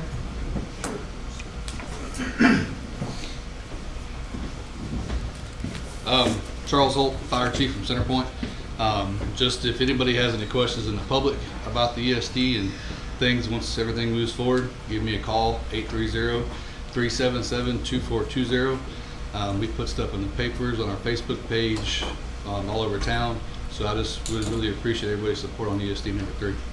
And this one turned out to be a little bit more difficult than we anticipated working with the city on this ETJ, wasn't it? Yes, sir. And you did a great job. Thank you. Thank you, sir. Judge, I'd just like to comment and compliment Charles on all the communications he's had on this subject and letting the public know exactly what's involved. Very good. So we've got a motion and a second. Any other discussion? Those in favor, raise your hand or say aye. Aye. Unanimous. Thanks, Charles. Thank you, sir. Thank you. Item 1.11, consider, discuss, and approve the appointment of election judges and alternates for the term of 1 year in accordance with the Texas Election Code, Section 32. Bob Reeves and Nadine Alford. Yes, sir. Ms. Alford is in the office trying to take care of a couple other things. I respectfully request that the court approve the list of judges and alternate judges as designated by the respective political party chairs, and they are found in your backup. I can read them into the record, or you can accept them as presented. One question. These people, they don't have to live in that precinct, or do they? The judges will, Yeah. and the alternates. You're thinking clerks, Commissioner. Okay. Move for approval of the list submitted. Second. Okay, the motion's been made by Commissioner Letts, seconded by Commissioner Harris to approve the list of election judges as presented. Any discussion? Those in favor, raise your hand or say aye. Aye. Aye. Unanimous, 5-0. Item 1.12, consider, discuss, and approve the appointment of the early voting ballot board judge for the term of 1 year in accordance with the Texas Elections Code, Section 87.002. Considered and set the number of members to be appointed by the early voting ballot board judge. Bob Reeves. Yes, Judge Kelly, that I would like to have Linda Bowman appointed as the early voting ballot board judge. The early voting ballot board is the one that reviews and tabulates the ballots by mail, and also would like to set the maximum number of workers that the judge can appoint to 5 clerks. Move for approval. Second. Motion's been made by Commissioner Letts, seconded by Commissioner Harris to approve appointing Linda Bowman as the voting ballot board judge with up to 5 clerks as presented. Any other discussion? Linda's a good choice. She worked her fanny off, I'm telling you. So those in favor, raise your hand or say aye. Aye. Unanimous, 5-0. Item 1.13, consider, discuss, and ordering the constitutional amendment election and emergency service district number 3. Bob Reeves. Yes, and I will have to come back to the court next Monday after the public hearing on the proposed ESD number 4, but at this time I'd like the court to order an election to be held November 2nd, 2021 in Kerr County, Texas, for the purpose to adopt or reject the proposed constitutional amendments as submitted by the legislature in the regular session of the state of Texas. In addition, I'd like to request the court to order an election for the creation of Kerr County Emergency Services District Number 3. Early voting will be held at the Hill Country Youth Event Center in the administration building of the Ingram Independent School District. The times of early voting are noted in your backup. The last day to register to vote would be October 4, 2021. I move for approval. So moved. Second. Don? Okay. Motion been made by Commissioner Moser, seconded by Commissioner Harris, to approve ordering the election for the constitutional amendments in the emergency service district number 3. Any discussion? Just a question. The ESD 3 will only be voted spot at the Hickory, at both locations? During early voting, they will be able to vote at either location. Come election day, which we'll get into in a minute, part of ESD 3 is in Commissioner Precinct 3. So depending on where you live on election day, will depend on where you will vote that day. Okay, it was the Ingram that threw me a little bit when I saw that one. Somebody lived or worked up there. Yeah. Okay. Okay. Those in favor, raise your hand or say aye. Aye. Unanimous, 5-0. Item 1.14, consider, discuss, and approve consolidating the polling locations in accordance with Chapter 43 of the Texas Election Code for the November 21 election. Bob Reeves. Yes, sir. I respectfully request that the court approve consolidating the election precincts. Those living in precincts 101, 107, 109, 113, 118, and 119 would vote at River Hills Mall, 200 Sidney Baker South.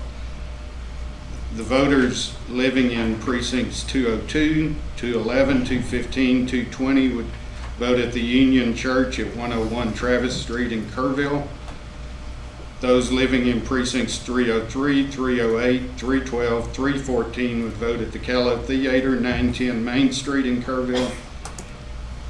The voters living in voting precincts 404, 405, 406, 410, 416, 417 would vote at City West Church, being 3139 Junction Highway. I move for approval. Second. Okay. Motion's been made by Commissioner Harris, seconded by Commissioner Letts.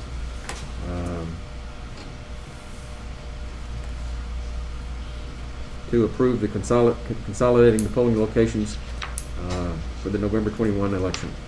The only question I have is really more for Commissioner Moser. Is the Union Church the best location for that, considering the higher voter turnout probably in precinct 2? There will be a Say it again, Jonathan, I'm sorry. Question was, is the Union Church the best location considering the ESD 3 is probably going to have a higher turnout than the other areas of the county for this particular election? I'll leave Are you asking, is the Union Church the best place to have that? It was just a yes. It's good. Yes, I think it is. Okay. Yes. Okay. You're talking about size? The size of the No, facility? Location. No, I'm talking about just the location of it. ESD 3 is mostly in center base out of the Center Point area. That's basically center point. Right. And the Union Church is in the city of Kerr. So, I mean, but I think the people that are in favor of it will find the location.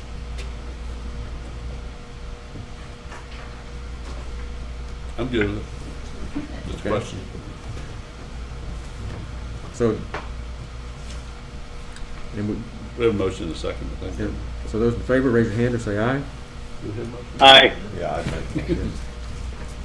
5-0 passes. Item 1.15, oh, yeah. Consider, discuss, and take appropriate action to approve the central counting station personnel pursuant to Chapter 127.005 of the Texas Elections Code. Bob Reeves. Yes, I would like to approve the central counting station personnel as listed in your materials. The presiding manager or judge will be Nadine Alford, the alternate judge Jamie McClintock, tabulating supervisor Sierra Kinzel, assistant tabulating supervisors Jana Henderson, Cynthia Tejeda, clerks Mimi Valverde, Cindy Hernandez, Teresa Walker, Julie Lara, and the website will be managed by Bruce Mitherall. Respectfully request approval of these. Move for approval. Second. Motion's been made by Commissioner Letts, seconded by Commissioner Harris, to approve the central counting station personnel pursuant to the Elections Code. Any discussion? Those in favor, raise your hand or say aye. Aye. 5-0. Okay. Let me go back and check. Did we have all the items? 1.8.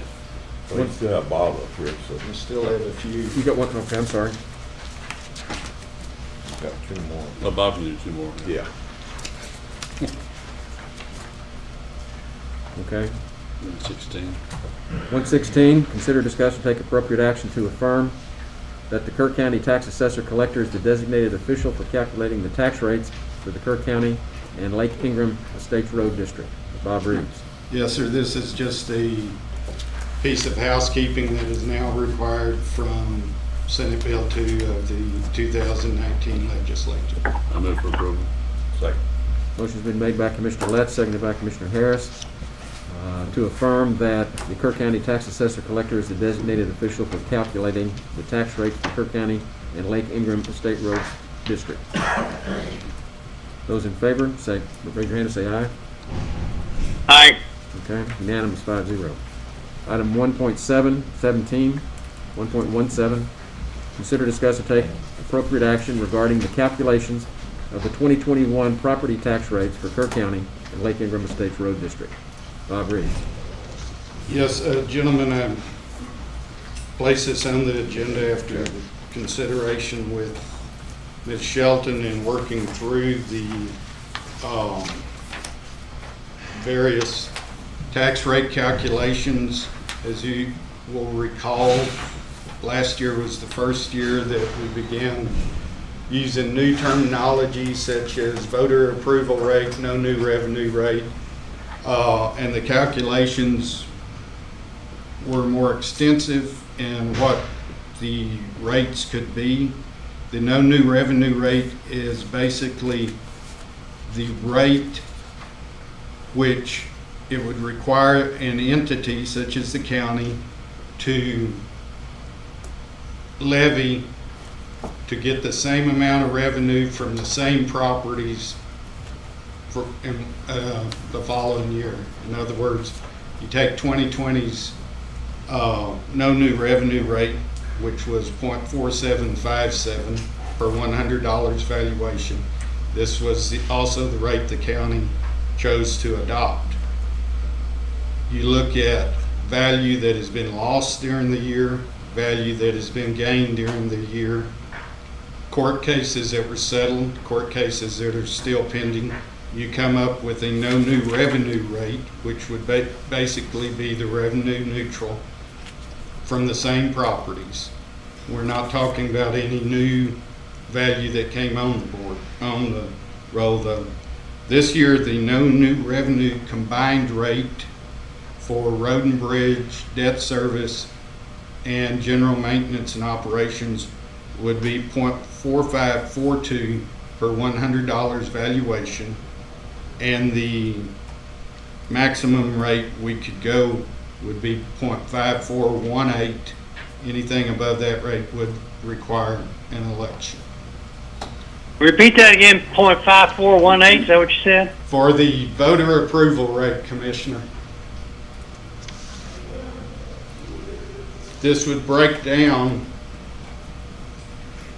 of .0285 for the Road and Bridge Fund, .330 for the Interest and Sinking Fund or Debt Service, and .3927 for the Maintenance and Operations portion of the budget.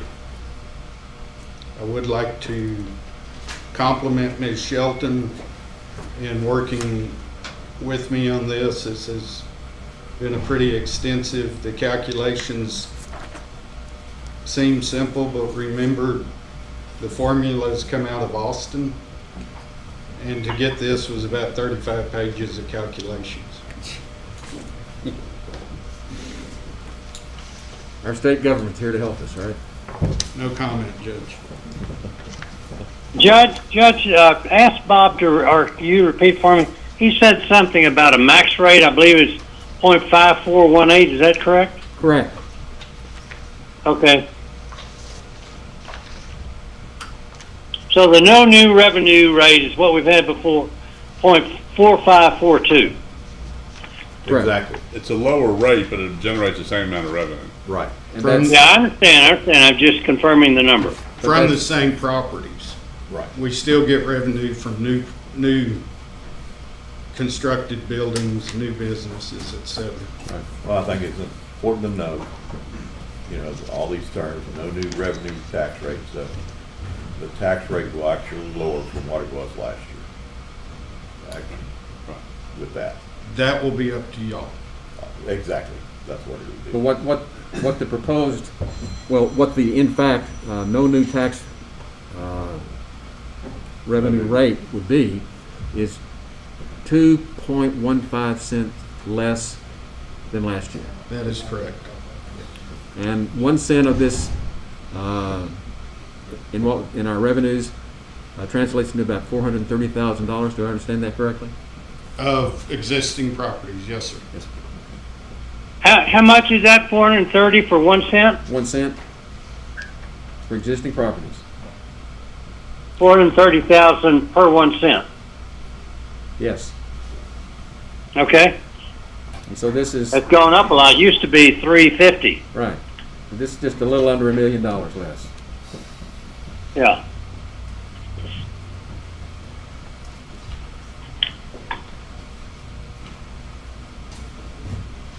Okay.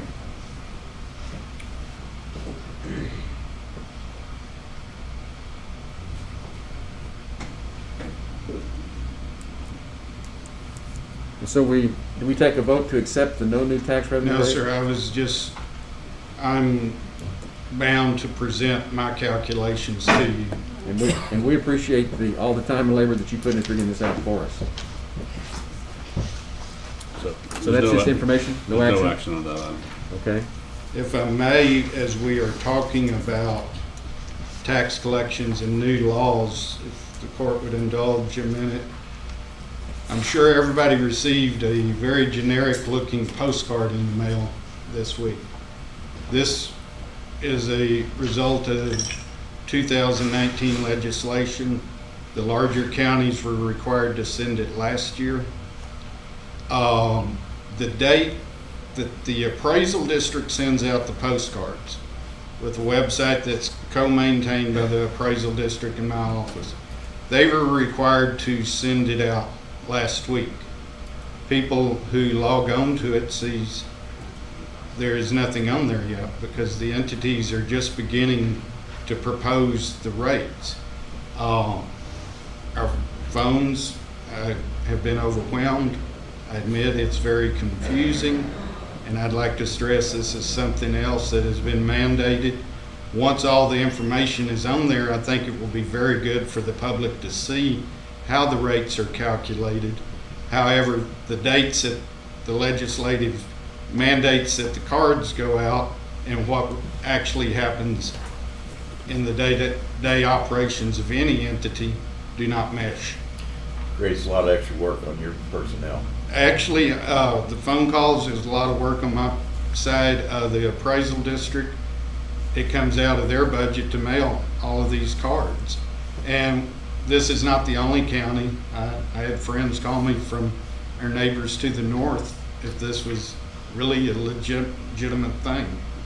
As the rates are proposed, my calculations, the proposals, and all of that will be on this website.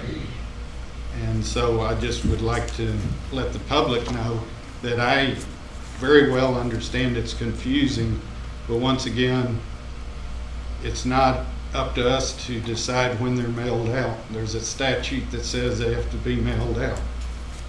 Ready or not. Ready or not. Thank you, gentlemen. Well, Bob, before you get away, why don't we go ahead and call the next item, which is item 1.18, consider, discuss, and take appropriate action regarding the proposed budget and tax rate as presented by the Kerr County Tax Assessor Collector, Commissioner Moser. Thank you, Judge.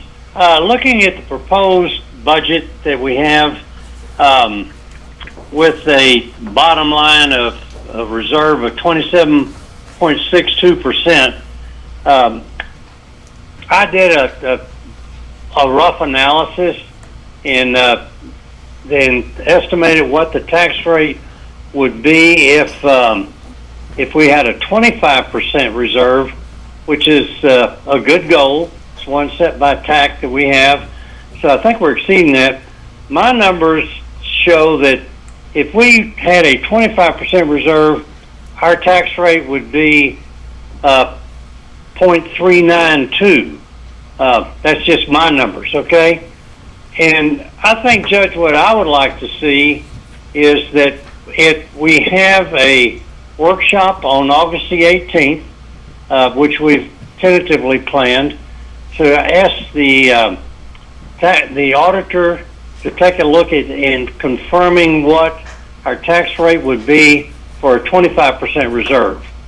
That could mean something, a tax reduction for individuals. My estimate is using the 0.39 on somebody with a $250,000 house would be saving about $150 a year. Again, those are my numbers. That's not the auditor's. So that's something that we should consider, okay, before we adopt the budget. On the other hand, let me go to the other extreme. I think, reducing the budget to what the no new revenue tax rate is, Judge, as you mentioned a while ago, is like about a 2 cent per 100 evaluation, and that would correspond to about $1 million in revenue, something like that. I think inflation is going to be greater than what we are all anticipating when we establish this proposed budget. So I think there's some merit in even considering keeping the tax rate where it was. So going from one extreme, reducing it to 25% reserve, reduces the tax rate by about 6 cents or something like that per 100, as opposed to the no new revenue tax rate. Keeping it the same would better accommodate inflation. I think we looked at inflation as we went through the proposed budget for fuel and some other things, but I think it's going to hit the county more than that. So I would encourage us to hold a budget workshop on the 18th and look carefully at what the auditor could come up with and show us exactly what these numbers would be for each one of the categories. Number one, 25% reserve. Number two, keeping it at the current tax rate of 0.4757 to see how much additional revenue that would be, considering the unexpected costs associated with inflation. Sounds good to me. And we have a workshop set on the 18th at 2 o'clock in the afternoon, right? Yeah, it was, if needed, it says in our calendar. And so you would want So to... I'm encouraging us to, let's hold the budget workshop. Okay. And so there'd be no action today? No. Okay, so we'll defer Correct. that to the workshop on August the 18th, which is Wednesday. Correct. Very good. Now, as I look back over my agenda, I think the only item before this that we haven't acted on is 1.8. Is that correct?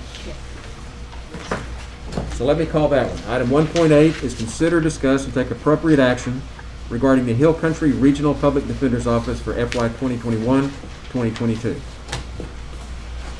Yes, I put this on the agenda. This is the budget. I've worked with John Bull at length and Vanessa out there on this, and with the auditor a great deal. A couple things I just want to point out. This is for a 9-month period, starting January 1st, because we're going to extend the previous budget a little bit. So this is not an annualized budget. A couple of areas, there's adjustments made from the original grant in two main areas. One is salaries. Two things that happened. There were salary ranges in the original grant that was put together by TIDC, and they just took the midpoint of those salaries based on the number of personnel hired. On the upper end of that, on the felony individuals, the people that were hired were above the midpoint, so the salaries are a little bit higher there. Plus, there's an additional $50,000 for interns to help work out there. There are 5 interns for 10-week periods, and the idea is that they will then be hopefully set to come on after the graduate law school and hopefully pass the bar. Those are in the proposed budget, and the other item is a big change is the office rent. It's going up to an annual amount of about $80,000 as opposed to the $40,000 in the original budget. So this is the budget. I don't know. Do we approve it? I don't think we really approve it. This is just a grant request. This is just more informative. I think as to the court as to what the budget looks like going into TIDC for the next funding cycle. And then at the bottom, there is a budget impact of the proportional part for Kirk County, which is $335,038. And that number may be adjusted slightly based on the number on the caseload, the actual caseload as opposed to the estimated caseload. Why did the rent change? Because they're taking the whole building now instead of just the top floor. Right. And just so the public knows that Kirk County accounts for ballpark 38%. I think that number actually may be dropping a little bit. Could be. But it was 38% initially. Initially. And this is still basically, Sure. it's probably gonna be closer to 31, 33% somewhere there, I think. But this is a submission of a grant to TIDC, and they pay 2/3, 1/3? Yeah, This one will be the 2/3, yeah, 1/3. 2/3, 1/3. The extension for the 3 months for the last part of this year is on the 80/20. Right. And they graciously let us do that. That really Oh, yeah. benefited the county, all 5 counties. Without a doubt. So there's a few adjustments between line items to get things in the right category based on what was originally thought to be the case. But anyway, this is just informative. Well, do we approve it so that we incorporate it into our budget? Once the grant is approved, we'll be coming back with the budget Okay. saying this is the revenues for the grant, and we'll allocate the expenses at that time, but it should follow this. But ultimately, this PDO, even though it's grant funded and grant driven, it will be incorporated into the Kirk County budget. Correct. But there's no action required at this time. No, and just, I've been email or texting a couple times with John Bull this morning. He brought on 3 new attorneys this morning, and they're going through orientation with him in his office, and that's why I said that's probably more important than him coming down here. Okay, very good.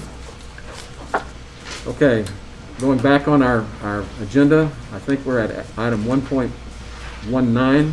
Consider, discuss, and take appropriate action to set the public hearing on the proposed Kerr County budget for FY 2021-2022 at 9:45 a.m. on August the 23rd, and authorize the county clerk to publish notice of the public hearing. Yes, Judge, in conformity with the revised adopted budget calendar, we're requesting the court to hold a public hearing on the proposed budget on August 23rd at 9:45 a.m. We'd like to point out that this is not required to be published. It should be posted by the county clerk, not published. Okay, posted? Yes, sir. So,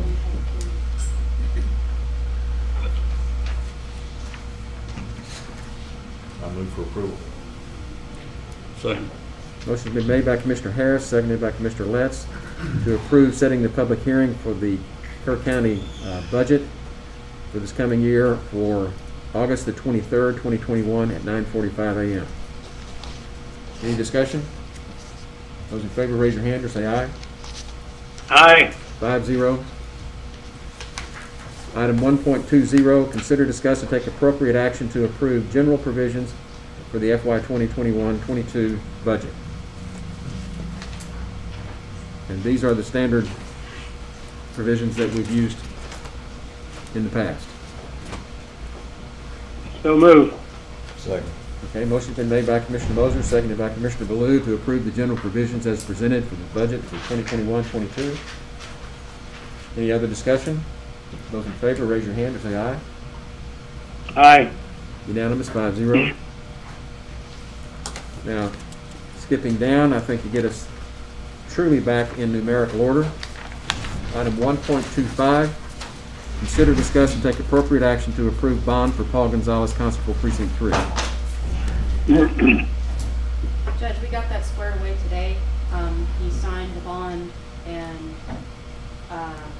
he actually signed the statement, the anti-bribery statement first, and then the bond has been signed, so. So it's ready to be approved? Correct. Okay. I move to approve it. Second. Second. Motion's been made by Commissioner Harris, seconded by Commissioner Baloo to approve the bond for Paul Gonzalez for Constable in Precinct 3. Any discussion? Those in favor, raise your hand or say aye. Unanimous, 5-0. Aye. 5-0. Item 1.26, consider, discuss, and take appropriate action on the implementation of the burn ban. We do this every few months. Got to put it back in place. I'll let the commissioners make the decision about putting it in place. I move we approve the agenda item and implement the burn ban for our current policy. Second. Okay, the motion's been made by Commissioner Letts, seconded by Commissioner Harris to approve the burn ban. Same burn ban we've been using for a long time. As presented, any discussion? Those in favor, raise your hand or say aye.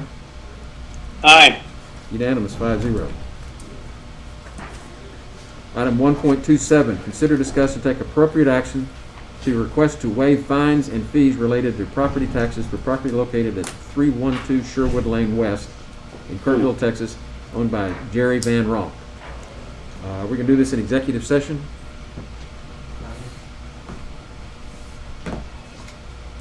Okay? I was wondering, I didn't understand why, unless we get legal advice on something. I don't know that, if you need legal advice, it can be outside of the presence of even the requester, people at that time.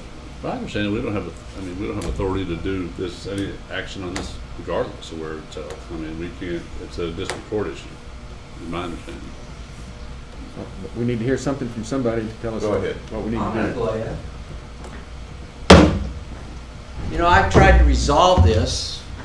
issue. Identify yourself. I'm Jerry Van Ronk, the owner of property 312 Sherwood Lane, Ingram, Texas.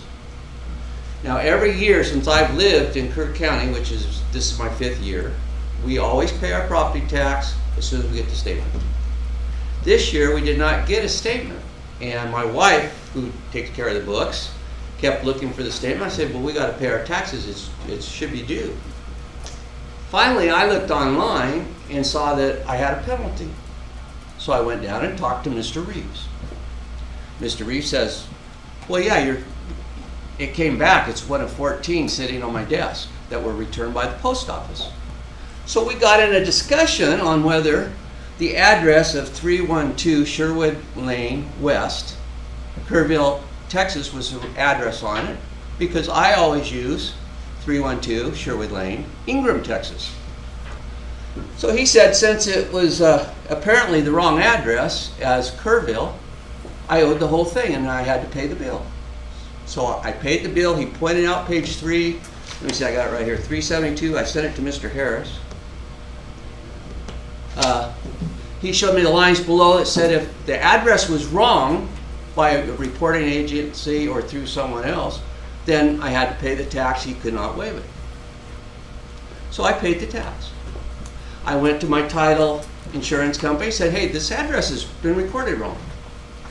After 2 months, I get a letter from their attorney stating, well, actually it was an email, they didn't send a paper letter, but they said, it's not our jurisdiction. You have to take it up with the county or the post office. So I went to the post office. I took it up with the postmaster, which Ingram postmaster is separate from the Kerrville postmaster. The Ingram postmaster said, I gotta take it up with the Kerrville postmaster. So I go to the Kerrville postmaster, and it takes me about a month and a half to get to see her. And she says, no, that's Kerrville because you're in the county, not in the city of Ingram. Red Oak divides the boundary line between the city and the county. So it's always been Kerrville. So the proper address was the one that was mailed out to my residents to pay, which is the one we've been paying for 4 years. And according to page 372, the paper that Mr. Reeves gave me, if the postmaster returns the mail at a proper address, they have 21 days to send me another letter out, which they never did, number one. Number two, because it's the post office, that same statement, B of page 372 of the section says that I am not obligated to pay a penalty, that no penalty will be collected. So now, we're down to this. I've taken all the time trying to figure this out. I went to Mr. Reeves, explained it to him. He said it's up to this court to decide whether I get my refund. Not only do I want the refund of $441.14, but because it's extended to the 6-month period of time and just negotiations and things, I want the same 42.6% penalty and fee added onto it. So that makes it now, let me just bring up my little figures here for you. Just had it. It makes it $441.14, which was what I was charged as a penalty, times 41.6%, which is the 6-month fee that the county imposes, which equals $336, which makes a total of $807.28. I'm willing to let that just go as a credit towards next year's tax, but I do believe that I'm owed that as a citizen of this county, and in fairness of the regulations that the county proposes. It's that simple. It's your decision. If I have to hire an attorney, then we can add on attorney courts, and we can go to the newspaper and we can bring that out, and it can become a public matter that could turn into a fiasco if there's 14 other people that had their letters returned. I didn't want to do that. I went to Bob last week and I said, I don't want to start anything. I just want what's right and what's fair. So now it's on your shoulders. Or is it? What's the law The say? county attorney said. We can go into executive session on the other. Okay. Okay, we'll do that in executive session. Let's move on to the approval agenda. 2.1, pay the bills.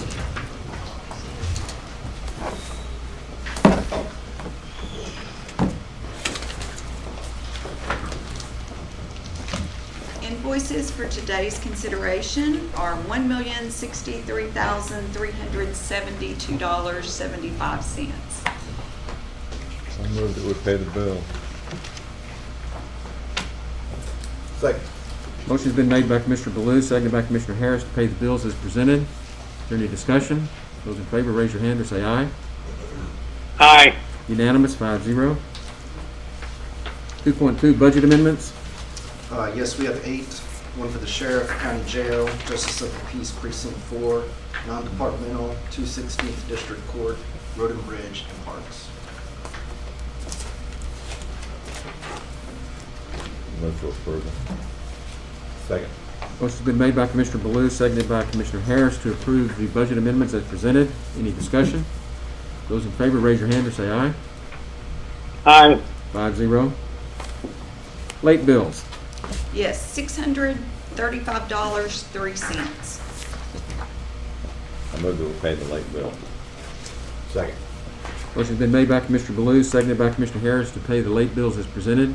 Any discussion? Those in favor, raise your hand or say aye. Aye. Unanimous, 5-0. Auditor reports. Yes, we performed an internal audit for the tax assessor collector's office, and we ask that you accept the report. Move for approval. Second. Okay, motion's been made by Commissioner Blue, seconded by Commissioner Letts to approve the auditor's report as presented. Any discussion? Those in favor, raise your hand or say aye. Unanimous? Aye. 2.5, accept monthly reports. Yes, for June 2021, Treasurer's Report, Tracy Sullivan. For July 2021, Constable Report, Constable 1, Tommy Rodriguez, Constable 4, Brad Ryder. Fines, judgments, and jury's fees collected, JP 2, J.R. Hone, JP 3, Kathy Mitchell, JP 4, Bill Ragsdale, District Clerk, Don Lance, County Auditor, Tanya Shelton, County Clerk, Jackie J.D. Dowdy, Payroll Approval Report, County Treasurer, Tracy Sullivan, Engineering Services, HR Director, Jennifer Doss, Environmental Health, Director, Ashley Batters. I move for approval. Second. Motion's been made by Commissioner Harris, seconded by Commissioner Letts to approve the monthly reports as presented. Those in favor, say aye or raise your hand. Aye. Unanimous. Moving on to the information agenda, status reports from department We head. have court order stuff. Oh, I'm sorry, court orders. 2.6. We have court orders from our July 26 meetings, 38822 through 38844, and from our special meeting on August 2nd, 38845 and 38848. Court order 38848, it originally read, approve and adopt salary adjustments recommendations, recommendations based on the most recent compensation study. I added the language as modified by Commissioners Court because we did not adopt those. We made some changes to them. We based it on that, but we did make some minor changes to that. And the other question is, on Court Order 38834, I think we need to bring this one back at a future date. There was a word or a line, in the first line there should have been it says on the paid personal leave, it said full-time and part-time should not have been in that court order, but it was in it, in the handout. So I think we need to come back at our next meeting. I don't think we can change that as a revision to the court order. It's clarified further there, like in the letter C is clarified, but it's not good that. Well, still, the way it was, this is what we did approve, and there was an error on that form. So do we need to bring it back, or can we correct it here? I think we should bring it back. Yeah. So the next commission's court, we'll clean it up and bring it back and get it correct. Okay, so with the exception of 38838, 48. what was that court order number? 38848. 48 was the one that we made the And correction then what's that court order? 38834 we will bring back. 388, so with the exception of 38834, Yeah. we'll approve. Did you get that? Okay. With those modifications, move for approval. Second. Okay. Motion's been made by Commissioner Letts, seconded by Commissioner Harris to approve the court orders as presented and revised. Any discussion?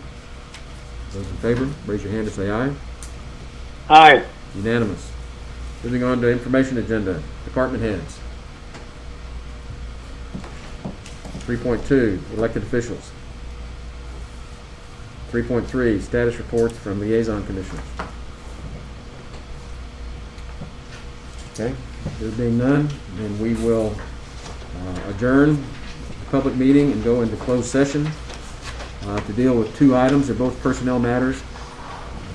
About 5 minutes break. We'll take a 5-minute break, and we'll come back and take up 4.2A, which is to consider and discuss action regarding the applications received for the Commissioner's Court Precinct 2 position being vacated by Commissioner Moser.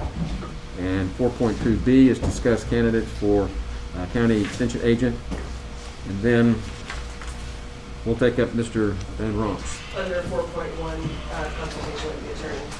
4.1, consultation with attorney. Very good. Court will be adjourned for 5 minutes.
Okay. It is 11:29 and the court is back in open meeting. And we got Jackie's here, we've got the court reporter. Got it, Rob. And so we're going to take action on item point 1.27, which is consider, discuss, and take appropriate action on the request to waive fines and fees related by property taxes for property located at 312 Sherwood Lane West in Kerrville, Texas, owned by Jerry Van Ronk. We have met in executive session. We have heard the advice of our county attorney. We have heard the advice of our private attorney, which is with the law firm of Purdue, Brandon, Fiedler, Collins, and Mott in Austin. And they have educated us on the appropriate sections of the tax code. And we find that this court does not have jurisdiction over this claim. And that will be, I guess we need to take a vote on that. I'll make a motion that we don't have jurisdiction to deny the claim. Refer you to pursue whatever appellate remedies you have. Second. So I made the motion and Commissioner Letts seconded to deny this for lack of jurisdiction per advice of counsel. Those in favor, raise your hand or say aye. Aye. Unanimous. Mr. Brent, we're sorry, but we just don't have jurisdiction. Okay, no problem. Well, it's a problem for you. We're sorry, but You know, it's more than a problem for me, because if I didn't pay my taxes, what do you do to me? You sue me and take my property. So you have a jurisdiction to take over and take possession of my property for failure to pay the tax. So you also should have jurisdiction to take care of this matter of overpayment of Mr. Van Ronk, I've been a practicing lawyer for 47 years.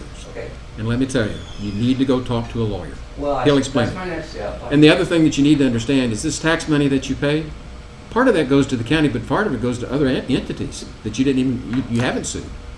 You haven't made the claim against. It's not all our money. But it's the tax board that collected it.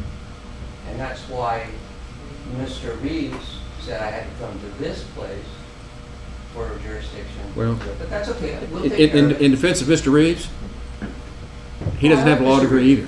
And so that's why we listen to our lawyers to tell us what we can do. And being a lawyer myself, I listen to smart lawyers when they tell me that's the law. Yeah, I understand. So I'm sorry. I understand their three points. That's okay. Thank you. Okay, now it is 11:31 and we're going to go back into executive session.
It is 12:40. Court is back in open session. We discussed the Extension Office personnel issue. We discussed the vacancy for Commissioner Precinct 2 personnel issue, and we have no action to take at this time. We're going to have a special workshop, special Commissioners Court meeting on the 16th to talk about the extension agent. And a lot of that will be an executive session because it is a personnel matter. And in the meantime, with regard to the commissioner's position, I want to thank my fellow commissioners for their input. Everybody was very cooperative and helpful. And I want to, I'm not going to announce anybody today, but I'm going to make an announcement, probably do a press release, have a YouTube press release sometime this week, and let the sheriff's office start on the background checks, and Jody will set up the appointments for the interviews. And the plan is to make that announcement sometime later this week or next week, early next week, so that we can get them sworn in on August the 23rd. That's the plan. So is there any other business before the court? There being none, we are adjourned.